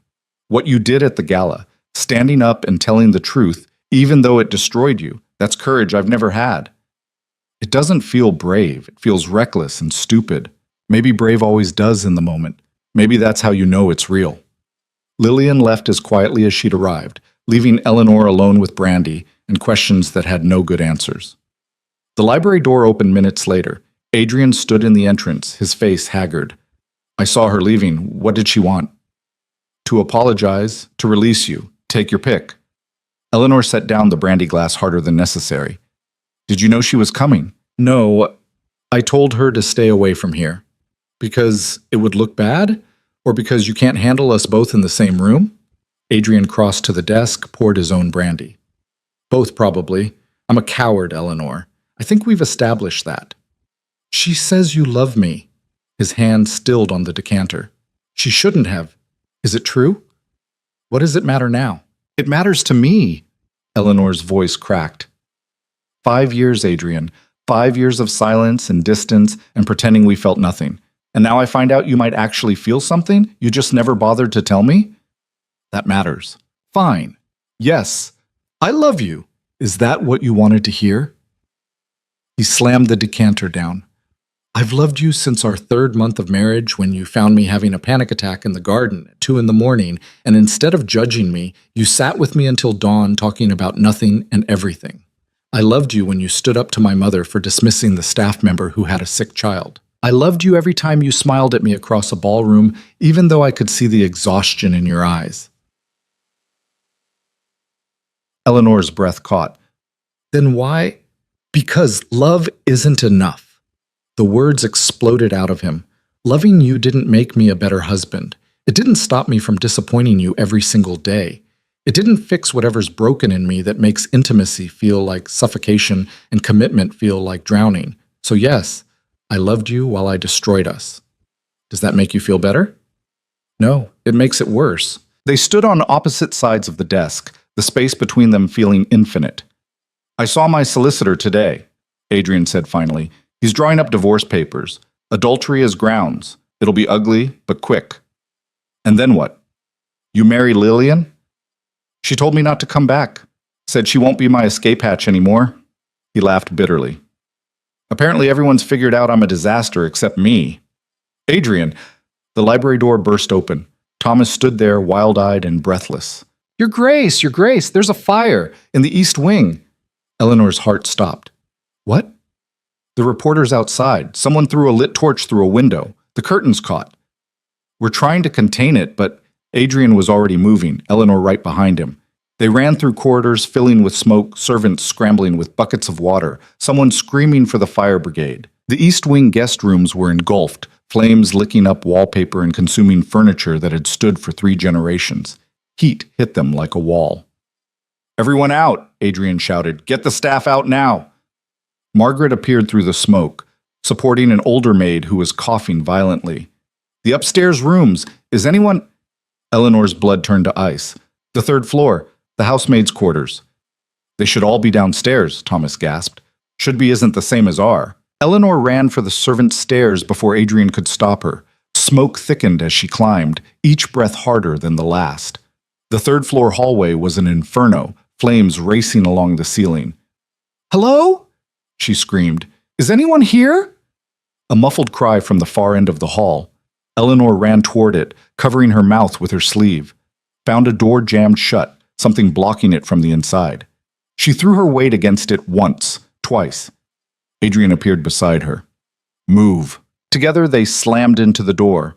It gave way, and they tumbled into a room where 2 young maids huddled by the window, paralyzed with fear. Come on! Eleanor grabbed one girl's hand. Adrian took the other. They ran back toward the stairs through flames that were closing in. Heat so intense, Eleanor's skin felt like it was blistering. The main staircase was blocked now, fire spreading faster than possible. Adrian changed direction, pulling them toward the back stairs used for laundry. They burst out into the garden, all of them coughing and gasping. The fire brigade had arrived, men swarming with hoses and equipment. Half of London seemed to be watching, the crowd from earlier now joined by hundreds more drawn by flames and scandal. Eleanor collapsed on cold grass, lungs burning. Adrian fell beside her, both of them covered in soot and ash. You're insane, he gasped, running into a burning building. You followed me. Because you're insane and I'm apparently just as bad. They started laughing, horrible broken laughter that had nothing to do with humor and everything to do with surviving something that should have killed them. Around them, the Vale townhouse burned. Generations of family legacy, expensive furniture, priceless artwork, all of it going up in flames while reporters scribbled frantically and sketch artists captured the destruction. Well, Eleanor said, watching smoke pour from shattered windows. I suppose that solves the problem of dividing assets. Adrian's laughter turned to something that might have been crying. Everything's gone. Not everything. Eleanor looked at the staff gathered in shaking groups, at Margaret wrapping blankets around the rescued maids, at Thomas organizing them with military efficiency despite his trembling hands. Everyone made it out. Because you ran into a burning building. Because we both did. The fire brigade was getting the blaze under control, but the damage was catastrophic. The east wing was destroyed, the main house heavily damaged, years of repairs ahead, if the structure was even salvageable. A reporter broke through the brigade's perimeter, notebook raised. Duchess Vale, is it true this fire was set in retaliation for your accusations against the Duke? Eleanor stared at him. What? Witnesses say the torch came from the crowd, someone shouting about defending the Duke's honor. Adrian lunged to his feet, fury replacing exhaustion. Get away from her, all of you, back! But more reporters were pushing forward now, smelling a bigger story. Scandal plus fire equaled newspapers sold for weeks. Did you set this fire yourself for attention? Is it true you're having an affair as well? Where will you live now that your home is destroyed? The questions came like blows. Eleanor tried to stand, but her legs wouldn't hold her. Adrian positioned himself between her and the crowd, but there were too many of them. A carriage pushed through the mob. The door opened, and Lillian Hart stepped out, her face set with determination. That's her, someone shouted. The mistress! Lillian ignored them, walked straight to Eleanor and Adrian. Get in, both of you, now! We can't just, Adrian started. Your house is burning, you're surrounded by vultures. Get in! Something in her voice cut through the chaos. Adrian helped Eleanor up, and they climbed into the carriage with Lillian. The driver whipped the horses forward, scattering the crowd. Through the back window, Eleanor watched the Vale townhouse recede into smoke and darkness, flames still licking at what remained. 5 years of marriage, generations of family history, gone in a single night. Where are we going? Adrian asked. Lillian looked between them, her face pale but resolute. My studio. It's small and cramped and nothing like what you're used to. But it's safe. And right now, that's all that matters. Eleanor met her eyes. This woman who'd been part of their destruction now offering sanctuary, and didn't know whether to laugh or scream. Instead, she leaned back against the carriage seat and closed her eyes, every muscle screaming with exhaustion, and let herself be carried toward whatever came next. Behind them, London burned with their scandal. Ahead, 3 people who'd broken each other rode toward an uncertain future in a painter's cramped studio. And Eleanor discovered that rock bottom, when you finally hit it, felt almost like freedom. The studio smelled like turpentine and damp plaster. Eleanor sat on Lillian's threadbare sofa, wrapped in a borrowed blanket that scratched against her soot-covered skin, and tried to process the fact that she was in her husband's mistress's home while their house burned half a mile away. Adrian stood by the window, staring out at the dark street. Lillian moved through the cramped space, lighting candles, her movements efficient and careful. There's a washroom down the hall, Lillian said, not looking at either of them. Shared with the other tenants, but it should be empty this time of night. You'll want to clean the smoke off before it sets into your skin. Eleanor looked down at her hands. They were black with soot, trembling slightly from adrenaline crash. Thank you. I'll put water on for tea. It's not much, but why are you helping us? Adrian turned from the window, his face haggard in the candlelight. After everything, why? Lillian set down the kettle harder than necessary. Because watching your house burn while reporters threw questions at you like stones made me sick. Because no one deserves that, not even people who've made a mess of their lives. She paused. And because despite everything, I don't actually hate either of you. I just hate what we've all done to each other. The honesty of it cut through the tension. Eleanor found herself laughing, a single broken sound that didn't quite make it past her throat. We're quite the tragedy, aren't we? Eleanor said. The Duke, the Duchess, and the painter? It's almost Shakespearean. Except no one dies at the end, Lillian said. Just everything we thought we knew about ourselves. Adrian moved away from the window, sank into the chair across from Eleanor. For the first time in 5 years, she really looked at him. Not the Duke, not the husband, just the man. He looked exhausted, lost, human in a way she'd forgotten he could be. I need to check on the staff, he said quietly. Make sure they have somewhere to stay. Margaret, Thomas, all of them. Thomas will handle it, Eleanor interrupted. He's more competent than both of us combined.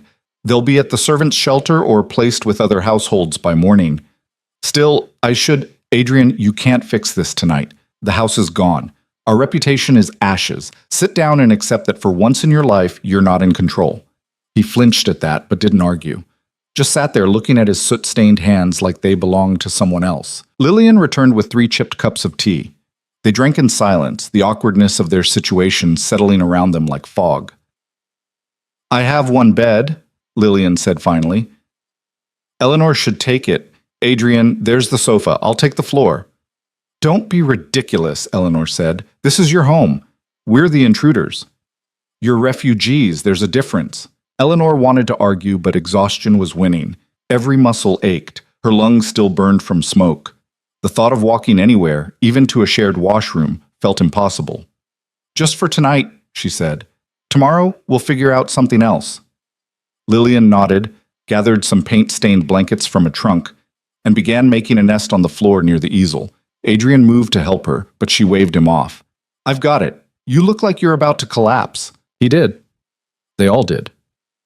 Eleanor excused herself to the washroom, scrubbed soot from her skin with harsh soap and cold water, and tried not to think about the fact that everything she owned, every gown, every piece of jewelry, every letter and keepsake from her entire life, was either burned or being pawed through by strangers. She was a duchess with nothing. A wife in name only. A woman who'd destroyed her life in spectacular fashion and now slept in her husband's mistress's bed. The absurdity of it should have been funny. Instead, it just felt inevitable. When she returned to the studio, Adrian was already asleep on the sofa, one arm thrown over his eyes. Lillian sat by the window, sketching something by candlelight. You don't have to stay awake, Eleanor said. Can't sleep yet, too wound up. Lillian didn't look up from her sketch. You should rest, though. You look dead on your feet. Eleanor moved to the bed, just a narrow mattress on a wooden frame, nothing like the 4-poster monstrosity at the townhouse. She lay down fully dressed, too tired to care about propriety. Lillian? Thank you. For this? You didn't have to. Lillian's pencil paused. Maybe not, but it felt like the only decent thing left to do. Eleanor closed her eyes and let exhaustion pull her under. She woke to weak morning light and voices arguing in harsh whispers. Can't just stay here indefinitely, Adrian was saying. I'm not suggesting indefinitely, but where else do you plan to go? Back to the burning house? A hotel where every reporter in London will find you? We'll figure something out. When? After the scandal dies down? That'll be never, Adrian. This isn't going away. Eleanor sat up, every muscle protesting. Adrian and Lillian stood by the window, both looking like they hadn't slept much. On the small table between them sat a newspaper. What time is it? Eleanor asked. They both turned, guilt written across their faces. 8, Lillian said. I tried to keep quiet, but... Let me guess. More headlines? Adrian picked up the paper, hesitated, then handed it to her. Vale Mansion burns as Duchess flees with mistress. Below the headline, an illustration showed 3 figures climbing into a carriage while flames consumed a building behind them. The artist had captured Eleanor's face with disturbing accuracy, wild-eyed, desperate, clinging to Lillian's arm. Eleanor read the article with growing numbness.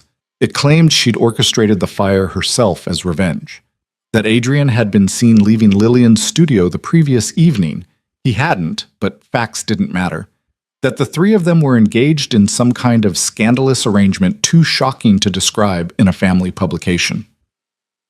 It's all lies, Adrian said. Of course it is. But true scandal is boring. They need theater. Eleanor set the paper aside. What else? Lillian pulled out 3 more papers, each worse than the last. One suggested Eleanor had lost her mind. Another claimed Adrian was bankrupt and the fire was insurance fraud.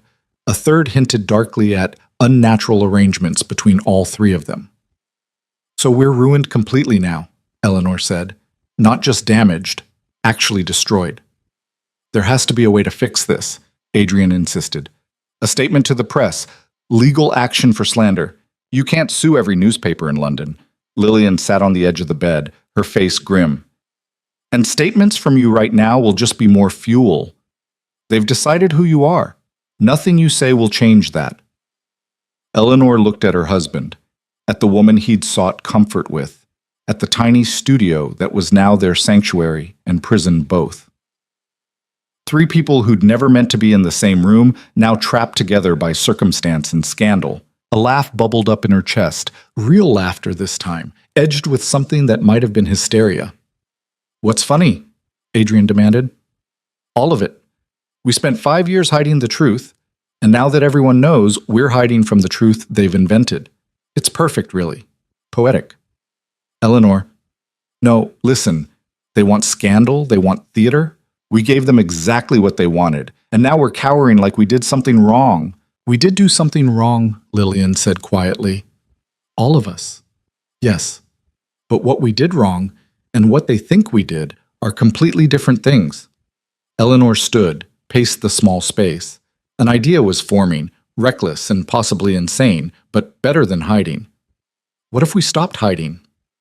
"What do you mean?" Adrian asked. "I mean, what if we told the actual truth? Not the version they've invented, not some sanitized statement through lawyers, the real, ugly, complicated truth about what happened." "They'll destroy us even more thoroughly," Lillian said. "Will they? Or will they get bored once we stop being mysterious?" Eleanor turned to face them both. "Right now we're a scandalous puzzle. But if we lay out all the pieces, the loveless marriage, the desperate escape, the woman who tried to help us both, what's left to speculate about?" Adrian shook his head. "No one will believe us. Maybe not. But at least it'll be our truth, not theirs. And maybe, just maybe, some people will recognize themselves in it. All those other couples performing perfect marriages while dying inside. All those other people trapped by expectations they never chose. It's social suicide," Adrian said. "We're already dead socially. This way, at least we die on our own terms." Lillian looked between them, something shifting in her expression. "You're serious about this?" "Completely. I'm tired of lying, tired of performing, tired of letting other people write my story." Eleanor met Lillian's eyes. "You said yesterday I was brave at the gala. I wasn't. I was just broken. But this could actually be brave." Silence filled the studio. Outside, London was waking up, cartwheels on cobblestones, vendors calling their wares, the ordinary sounds of a city that would gossip about them over breakfast. "How would it work?" Adrian asked finally. "We find a reporter. Not one of the scandal sheets, someone with actual integrity. We give them an interview, all three of us together. We tell them everything." "Everything?" Lillian's voice was skeptical. "Everything that matters. The arranged marriage, the slow death of pretending, the affair that wasn't really an affair, the fire we didn't set. All of it." Adrian moved to the window, stared out at the street. "My mother will disown me. My friends will abandon me. The business contracts are already in jeopardy after last night," Eleanor interrupted. "Adrian, we've lost everything we were trying to protect. The only thing left is our ability to be honest about it." He turned back to her, and for the first time since she'd thrown champagne in his face, she saw something like respect in his eyes. "You're right," he said quietly. "You're absolutely right. I don't know if I'm brave enough." "None of us do, but maybe that's the point." Lillian stood, moved to her desk, and pulled out a worn address book. "I know someone, a writer for The Independent. He's done pieces on social reform, women's rights, that sort of thing. If anyone would give you a fair hearing, it's him." "You'd help us do this?" Eleanor asked. "I'm already part of this mess. Might as well try to shape it into something true." Lillian found the page she was looking for. "His name is James Whitmore, lives in Bloomsbury. I can send word today." Eleanor looked at Adrian. He looked back, and something passed between them. Not love, maybe not even friendship, but understanding. They'd failed at marriage, but maybe they could succeed at this, at being honest about the failure. "Do it," Adrian said. Lillian nodded and left to send the message. Eleanor and Adrian stood in the studio's morning light, separated by 5 feet that felt like 5 miles. "Are you sure about this?" he asked. "No, but I'm sure about not lying anymore. That's enough." "Eleanor," he stopped, started again. "I am sorry for all of it. Not for leaving, but for how I left. For making you feel like it was your fault when it was mine. It was both of ours. We just made different mistakes. Can I ask you something? Anything. Did you ever love me? Even a little?" The question hung between them, heavy with 5 years of never asking. Eleanor thought about it, really thought, looking past the anger and hurt to those early months. The careful conversations, the gentle way he'd helped her navigate society politics, the morning he'd stayed with her through her first migraine, reading aloud to distract her from pain. "I think I loved who you were trying to be," she said finally, "and maybe you loved who I was pretending to be. But we never got to know who we actually were. Too busy performing." He nodded slowly. "I think I'd like to know who you actually are, if that's allowed." "I don't even know yet, but maybe we'll both figure it out." Lillian returned half an hour later with news that James Whitmore would meet them that afternoon at his office. She told him only that the Duke and Duchess Vale wished to give a statement regarding recent events. He'd agreed immediately. The three of them spent the morning preparing. Lillian found clean clothes for Eleanor, a simple gray dress that fit reasonably well. Adrian borrowed a shirt from Lillian's neighbor, a carpenter who was roughly his size. They looked like different people in these ordinary clothes. Less like nobility, more like humans. At 2 o'clock, they walked through London together, Duke, Duchess, and Painter, an impossible trio drawing stares from everyone they passed. Eleanor kept her head high, refused to show the fear churning in her stomach. James Whitmore's office was above a bookshop in a neighborhood Eleanor had never visited. He met them at the door, a man in his 40s with ink-stained fingers and intelligent eyes that assessed them without judgment. "Duke Vale, Duchess Vale, Miss Hart. Please, come in." The office was cramped but organized, every surface covered with papers and books. Whitmore gestured to chairs arranged around a small table. "I'll be honest," he said as they settled. "I expected your lawyers to contact me, not you personally." "We're done with lawyers," Eleanor said.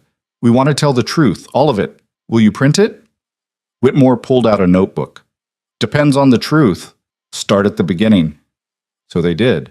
Adrian talked about the arranged marriage, the pressure to produce an heir, the slow realization that duty and love weren't the same thing. Eleanor spoke about the loneliness, the performance, the way she'd lost herself trying to be what everyone expected. Lillian explained how she'd met Adrian, how their friendship had remained innocent even as it served as escape from his marriage. They talked for hours. Whitmore asked hard questions about the affair, about Eleanor's public accusation, about the fire. They answered everything honestly, even when the answers made them look bad. "Why now?" Whitmore asked finally. "Why tell this story when it will only make the scandal worse?" Eleanor glanced at Adrian, at Lillian, at these two people she'd never expected to sit beside. "Because living through lies destroyed us," she said, "and maybe if we're honest about that destruction, it'll help someone else who's suffocating in their own perfect marriage. Maybe some other duchess will read this and realize she doesn't have to keep pretending. Maybe some other duke will find the courage to admit he's unhappy before he destroys someone trying to be happy for him. And if society ostracizes you completely, if you lose everything, we already have," Adrian said quietly. "The house, the reputation, the illusion, it's all gone. The only thing left is our ability to be honest about why." Whitmore set down his pen, looked at each of them in turn. "This will be the most controversial piece I've ever written. My editor might not even run it." "But if they do?" Eleanor pressed. "If they do, it'll change the conversation. Not overnight, not completely. But it'll give people a different lens to view your scandal. Instead of villains and victims, you'll be three complicated people who made complicated choices." "That's all we want," Lillian said. "To be seen as human instead of characters in a morality play." Whitmore nodded slowly. "I'll write it. Can't guarantee when it'll run, but I'll write it." They left the office as the sun was setting, the winter sky streaked with orange and purple. Eleanor felt lighter than she had in months, maybe years. "What now?" Adrian asked. "Now we wait," Eleanor said, "and figure out what comes after honesty." They returned to Lillian's studio to find Margaret waiting outside, looking harried and determined. "Your Grace!" She hurried forward. "I've been searching for you all day. Thomas told me where you might be, but I wasn't certain. Margaret, what's wrong?" "Nothing's wrong, ma'am. Everything's, well, it's strange." Margaret pulled an envelope from her bag. "This arrived at the servants' shelter this morning. It's from Lady Catherine Winters." Eleanor opened the envelope with trembling fingers. Inside was a short note in Catherine's elegant handwriting. "Eleanor, I've spent the night thinking about what you said at the gala, about dying inside a perfect marriage. You were braver than I've ever been. I'm hosting a small gathering tomorrow at 3. Just a few women who understand what you meant. We'd like you to come. If you're willing. Catherine. Below it, a dozen names. Eleanor recognized them all. Duchesses, countesses, ladies of the highest ranks. Women who'd sat silent while she was mocked and condemned. What is it? Adrian asked. Eleanor handed him the note, too stunned to speak. They want to see you? Adrian's voice held disbelief. After everything? Not see me. Understand me. Eleanor looked up at the studio window, at the light flickering inside where Lillian waited. They want to talk about the thing we're not supposed to talk about, being unhappy in marriages we're supposed to be grateful for. That's dangerous for them, Lillian said, reading over Adrian's shoulder. It's dangerous for all of us. But maybe that's the point. Eleanor thought about Catherine's note, about James Whitmore's questions, about the three of them standing in a journalist's office telling uncomfortable truths. Something was shifting. Slowly, almost imperceptibly, but shifting nonetheless.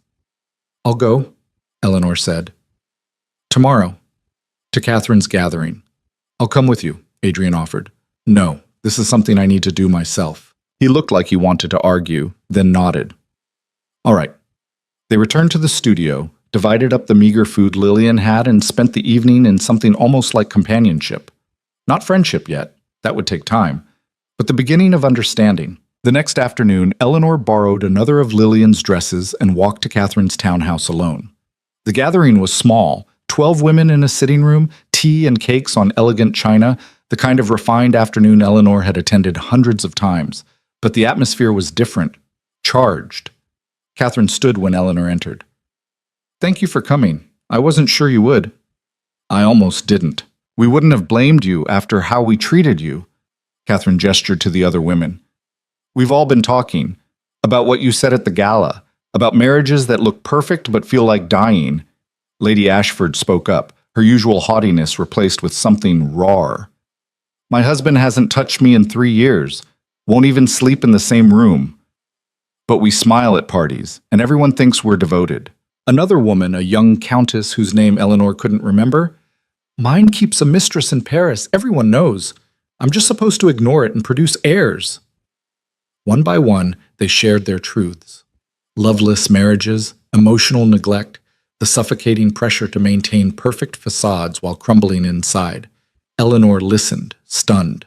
All these women she'd envied, women she'd thought had everything, were drowning in the same lies she'd been. Why now? Eleanor asked. Why tell me this now? Catherine met her eyes. Because you showed us it was possible to stop pretending. It cost you everything, but you did it anyway. And that made us realize maybe the cost of pretending forever is even higher. I don't know if what I did was right, Eleanor admitted. I destroyed my life, my husband's life, hurt people who didn't deserve it. But you're still breathing, Lady Ashford said quietly. You're still you. That's more than most of us can say. The gathering lasted for hours. They talked about the impossibility of divorce, the financial dependence that trapped them, the social consequences of honesty. No one had easy answers, but for the first time, they were asking the questions out loud. As Eleanor prepared to leave, Catherine caught her arm. Whatever happens next, you're not alone. Some of us may not be brave enough to follow your example, but we understand why you did it. And we'll remember that someone had the courage to stop performing. Eleanor walked back to Lillian's studio through darkening streets, Catherine's words echoing in her mind. When she arrived, she found Adrian and Lillian sitting at the small table, both looking grim. What happened? Eleanor asked. Lillian held up a newspaper, not The Independent, but the Morning Chronicle, one of the scandal sheets. Veiled Duchess claims loveless. Marriage, exclusive interview reveals shocking truth. Someone leaked it, Adrian said. Not Whitmore. He swears he hasn't even submitted his piece yet, but someone who heard about our meeting talked to the Chronicle. Eleanor's stomach dropped. What does it say? A twisted version of what we told Whitmore. They're saying you're blaming me for everything, that I drove you mad with neglect, that Lillian seduced me away from a loving wife. Adrian's voice was flat with defeat. It's all wrong. Eleanor read the article, watched their honest attempt at truth get mangled into more scandal, and felt despair creeping in. Then she noticed something. At the bottom of the article, a line in smaller print. Duchess Vale reportedly told friends she regrets nothing about exposing her husband's affair, claiming other noble wives deserve to know they aren't alone in unhappy marriages. "Look at this," Eleanor said, pointing. Adrian and Lillian read it, confused. "They got most of it wrong," Eleanor continued, "but they got that part right. Other wives deserve to know they're not alone. And now, thanks to this awful article, thousands of women across England are reading about it over breakfast." "That's a silver lining?" Lillian asked skeptically. "It's a crack in the wall. That's all we need." Over the next week, letters began arriving. At first just a few, slipped under the studio door or left with Lillian's neighbors. Then dozens, then hundreds. Letters from women in marriages like Eleanor's, from men suffocating under the same expectations as Adrian, from people who'd read the scandal and seen themselves in it. "Thank you for saying what I've been thinking for 15 years. My husband and I haven't been happy in a decade. Your courage makes me think we might survive admitting it. I thought I was the only one pretending. Now I know I'm not alone." They read them together, Eleanor, Adrian, and Lillian, in the cramped studio that had become their unlikely headquarters. Each letter was a small act of rebellion against the lie that perfect marriages existed. Finally, 3 weeks after the gala, James Whitmore's article ran in The Independent, "The Truth About the Vale Scandal," a conversation about marriage, expectation, and the cost of honesty. He'd written it exactly as they'd told it. No villains, no heroes, just 3 flawed people trying to survive impossible expectations. He'd included quotes from each of them, given context to their choices, and ended with a question. How many other marriages in our highest circles are similarly hollow? And more importantly, why do we demand the performance continue even when it destroys the performers? The response was immediate and divided. Conservative papers called it dangerous propaganda. Progressive ones praised it as necessary conversation.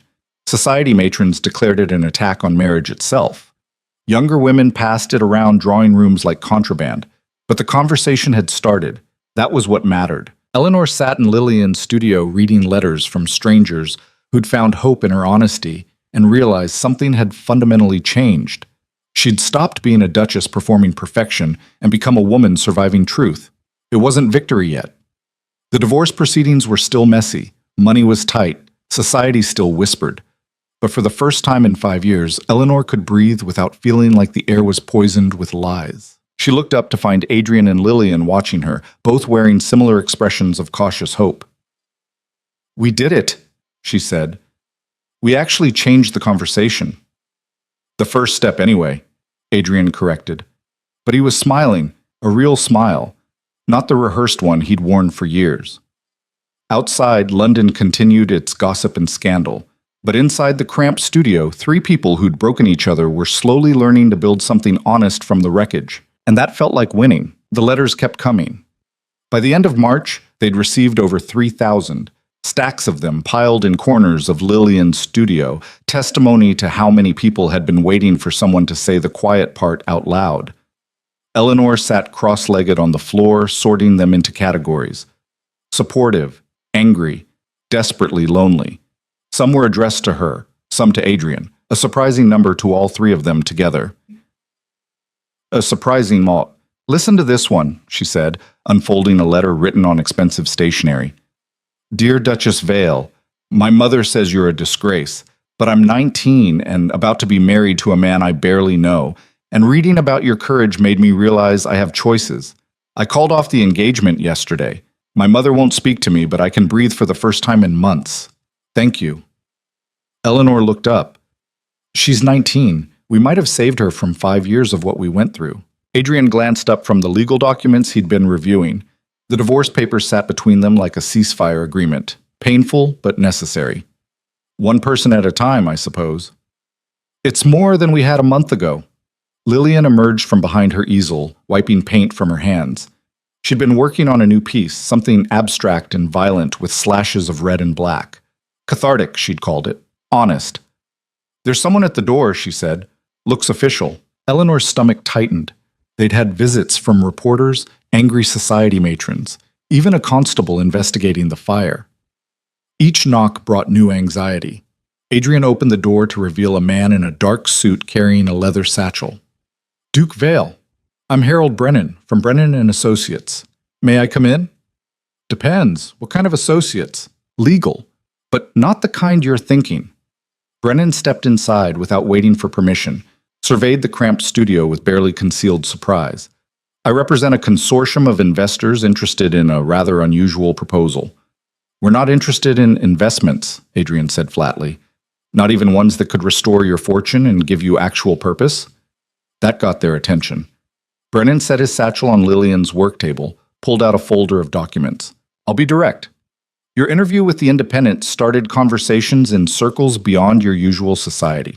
Reform circles, women's rights advocates, people who've been arguing for marriage law changes for decades. He laid out the first document. They want to establish a foundation, a place where people in unhappy marriages can seek counsel, legal aid, financial support for separation. They want to call it the Veil Initiative. Eleanor stared at him. You're joking. I assure you I'm not. They've raised £30,000 in pledges.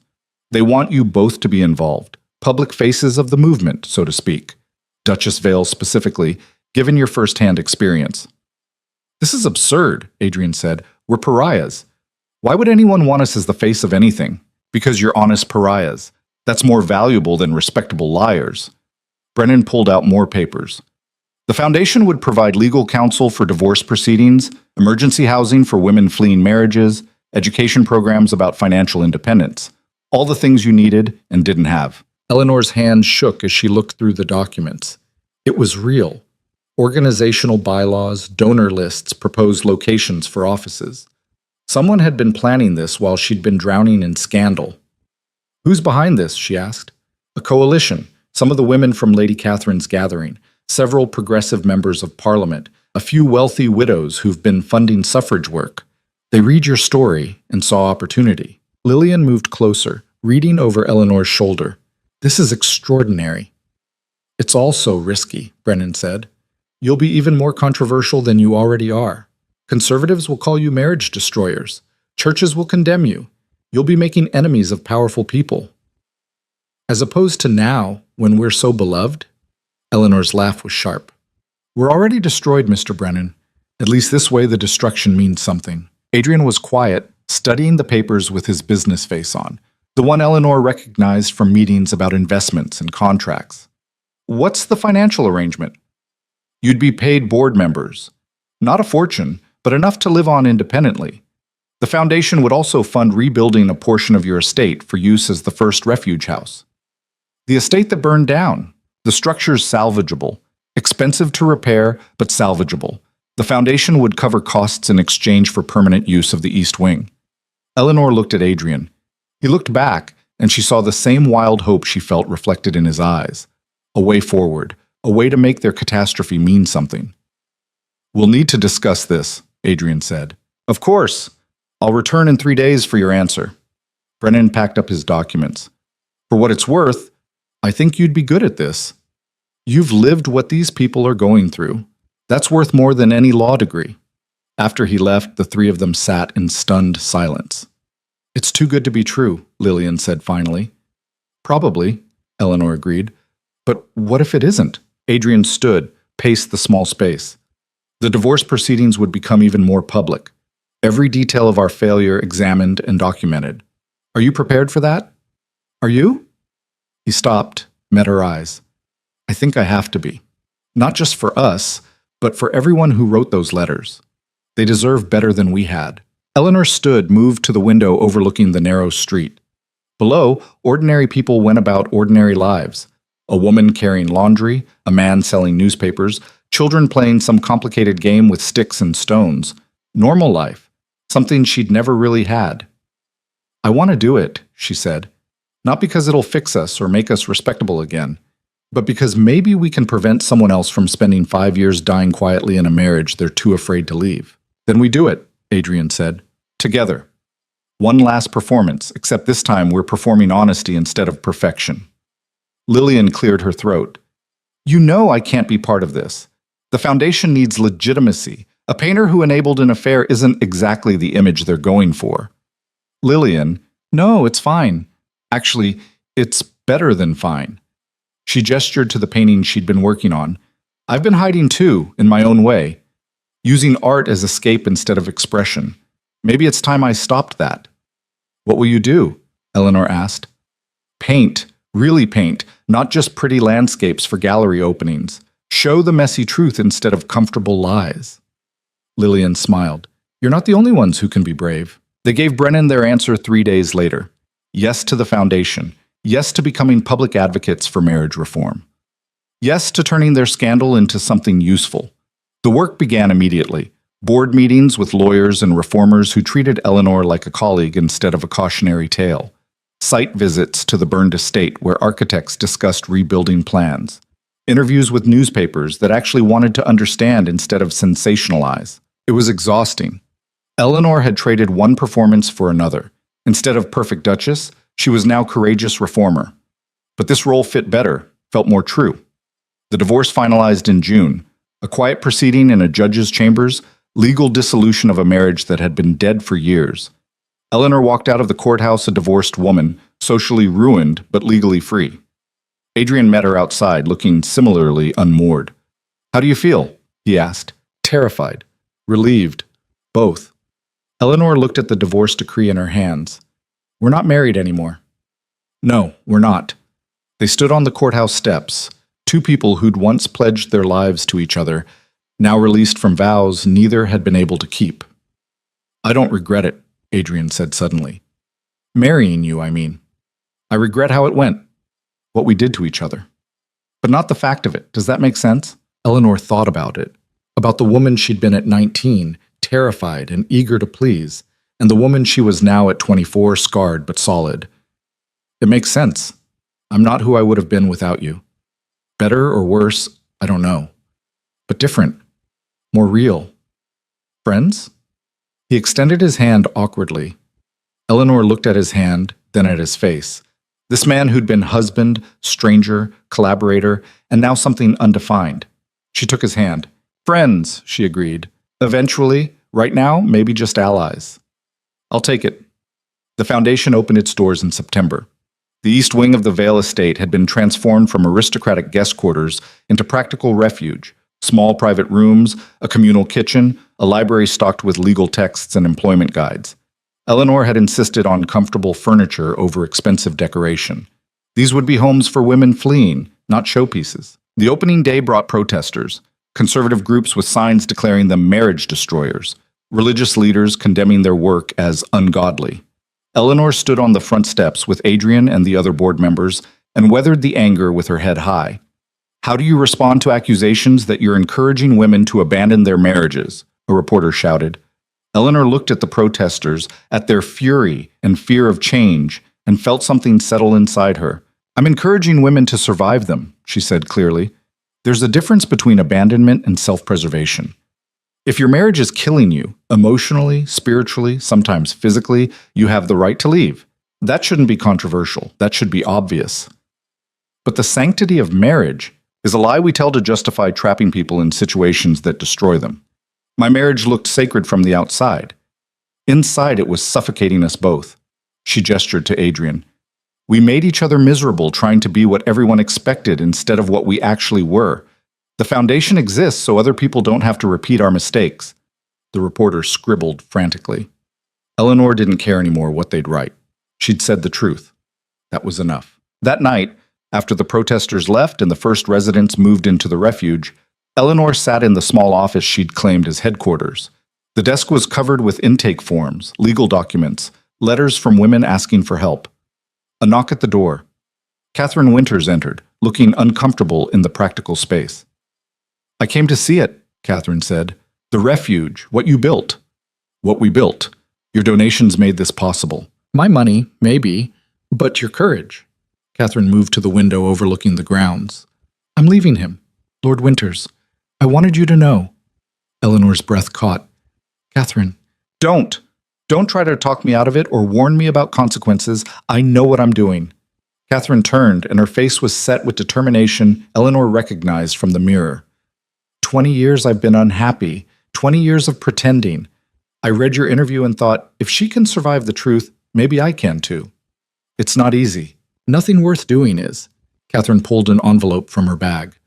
I'm pledging another £10,000 to the foundation. And I'm moving into the refuge next week while my lawyers handle the separation. I want to be here. To help others do what I should have done years ago. Eleanor came around the desk, took Catherine's hands. They were shaking. You'll lose everything, Eleanor said. I already have. I just stopped pretending I hadn't. Catherine squeezed back. Besides, I hear there's a position open for a second coordinator, if you'll have me. Can you handle angry protesters and legal paperwork and women who've lost everything showing up at 3 in the morning? Can you? Eleanor laughed. I don't know, but I'm trying. Then we'll try together. Over the next year, the foundation expanded. A second refuge house opened in Manchester, a third in Edinburgh. They hired lawyers who specialized in divorce proceedings, counselors who understood trauma, employment agents who helped women find work. Eleanor threw herself into the work with the same intensity she'd once devoted to being a perfect duchess. Except now, when she smiled at events, it was real. When she spoke to donors, she believed what she was saying. When she came home exhausted, it was from meaningful work instead of meaningless performance. Adrian found his own path. He took the Liverpool shipyard contract, the one he'd been negotiating during their marriage, and used the profits to fund training programs for women entering trades. Became known as the Duke who hired female apprentices, who paid fair wages, who believed competence mattered more than gender. They saw each other at board meetings, occasionally for dinners where they discussed foundation business, and discovered they liked each other better divorced than they ever had married. The friendship Eleanor had promised took root slowly, built on honesty instead of obligation. Lillian's career exploded after a controversial gallery show featuring paintings about marriage, adultery, and emotional survival. Critics called her work brutally honest and uncomfortably intimate. She sold everything within a week and used the money to open a studio space for women artists who'd been rejected by traditional galleries. The three of them remained connected, not as scandal partners, but as people who'd survived something terrible and chosen to build something better from the wreckage. 2 years after the Winter Gala, Eleanor stood in front of Parliament testifying about proposed marriage law reforms. The chamber was packed, supporters and opponents both watching to see if a divorced duchess could hold her ground. The current laws treat women as property, Eleanor said, her voice steady despite her racing heart. We cannot own property, cannot divorce without proving adultery or extreme cruelty, cannot keep our own children if our husbands object. These aren't protections. They're chains. A conservative member interrupted. But you benefited from marriage, Duchess. Your family's debts were paid. You lived in luxury. I lived in a cage. A gilded cage, certainly, but a cage nonetheless. Eleanor met his eyes directly. And I was one of the lucky ones. I had resources, education, connections. Most women have none of those. They're trapped in marriages with no escape, no support, no hope. That's what we're trying to change. By destroying the institution of marriage. By saving the people inside failing ones. The debate raged for hours. Eleanor answered questions, weathered accusations, presented statistics compiled by the foundation. When the vote came, the reforms passed by a narrow margin. Not everything they'd wanted, but enough to make a difference. Eleanor walked out of Parliament to find a crowd waiting. Some were protesters. Others were women holding signs thanking her. Some crying, all of them representing the thousands who'd been waiting for someone to fight this fight. Adrian was waiting at the bottom of the steps, pride evident on his face. You did it, he said. We did it. The foundation, the testimony, all of it. No, you did that. I just helped. He smiled. The divorce was the best decision we ever made as a married couple. Eleanor laughed because it was true. They'd been terrible at marriage, but they were good at this. At honesty, at advocacy, at being imperfect people trying to do meaningful work. What now? Adrian asked. Eleanor looked at the crowd, at the women who'd found courage in her catastrophe, at the future unfolding messier and harder, but more honest than any perfect performance could have been. Now we keep going, she said. There are more laws to change, more women to help, more lies to dismantle. Sounds exhausting. It is, but it's real, and I'll take real over perfect any day. They walked back to the foundation headquarters together, former spouses and current allies, and Eleanor felt something she'd never experienced in the Vale mansion, belonging. Not to a role or a title or an expectation, but to a purpose she'd chosen herself. That night, Eleanor sat in her small flat, nothing like the estate, but hers in a way that mansion never was, and read through the latest letters. A woman in Cornwall asking about divorce proceedings. A man in Liverpool wondering if the foundation helped unhappy husbands too. A 19-year-old who'd read about Eleanor's testimony and decided to postpone her engagement. One letter made her pause. The handwriting was shaky, the paper cheap, but the words hit hard. Dear Duchess Vale, I've been married 43 years to a man who hasn't spoken a kind word to me in decades. I thought I had to endure until death. Then I read about your foundation. I'm 71 years old, and yesterday I filed for separation. My children think I'm mad. Maybe I am, but I'm also alive for the first time since I was 28. Thank you for showing me it's never too late for truth. Eleanor folded the letter carefully, added it to the collection she kept in a box labeled Why We Do This. She poured herself tea, looked around her modest flat with its secondhand furniture and paint-stained curtains courtesy of Lillian. No servants, no grand staircase, no cherubs on the ceiling to count during sleepless nights. Just a small space where Eleanor lived as herself, flawed, scarred, honest Eleanor who'd destroyed her perfect life and built a meaningful one from the ruins. Worth it. Every painful moment, every public humiliation, every loss. Absolutely worth it. A knock at the door pulled her from her thoughts. She opened it to find Catherine holding a bottle of wine and looking pleased with herself. The Manchester Refuge just got its 20th resident, Catherine announced, and I have news about the Scotland expansion. Come in, tell me everything. They settled at Eleanor's small table, spreading papers between them while they planned and argued and laughed. Two divorced women building a movement one refugee at a time. Later, much later, after Catherine left and London settled into quiet, Eleanor stood at her window looking out at the city. Somewhere in those streets were women in marriages like hers had been. Somewhere were men suffering the same way Adrian had. Somewhere were people trapped by expectations they never chose. But also, somewhere in those streets were the 3 refuges they'd opened, the lawyers who took cases pro bono, the women who'd found courage to leave, the lives changed by truth instead of performance. Eleanor had spent 5 years dying quietly. She'd destroyed everything in one spectacular night of honesty. And from those ashes, she'd built something that mattered more than any perfect marriage ever could. The scandal would follow her forever. The gossip would never fully stop. But Eleanor had learned something vital in the wreckage of her Duchess performance. She'd rather be honestly ruined than perfectly miserable. She turned from the window, back to her small flat and meaningful work, and the life she'd chosen instead of the one chosen for her. And for the first time since she was 19 years old, Eleanor felt like she was exactly where she was supposed to be. Not perfect, not undamaged, not what anyone expected, but real. Finally, unmistakably real. And that was enough. That was everything.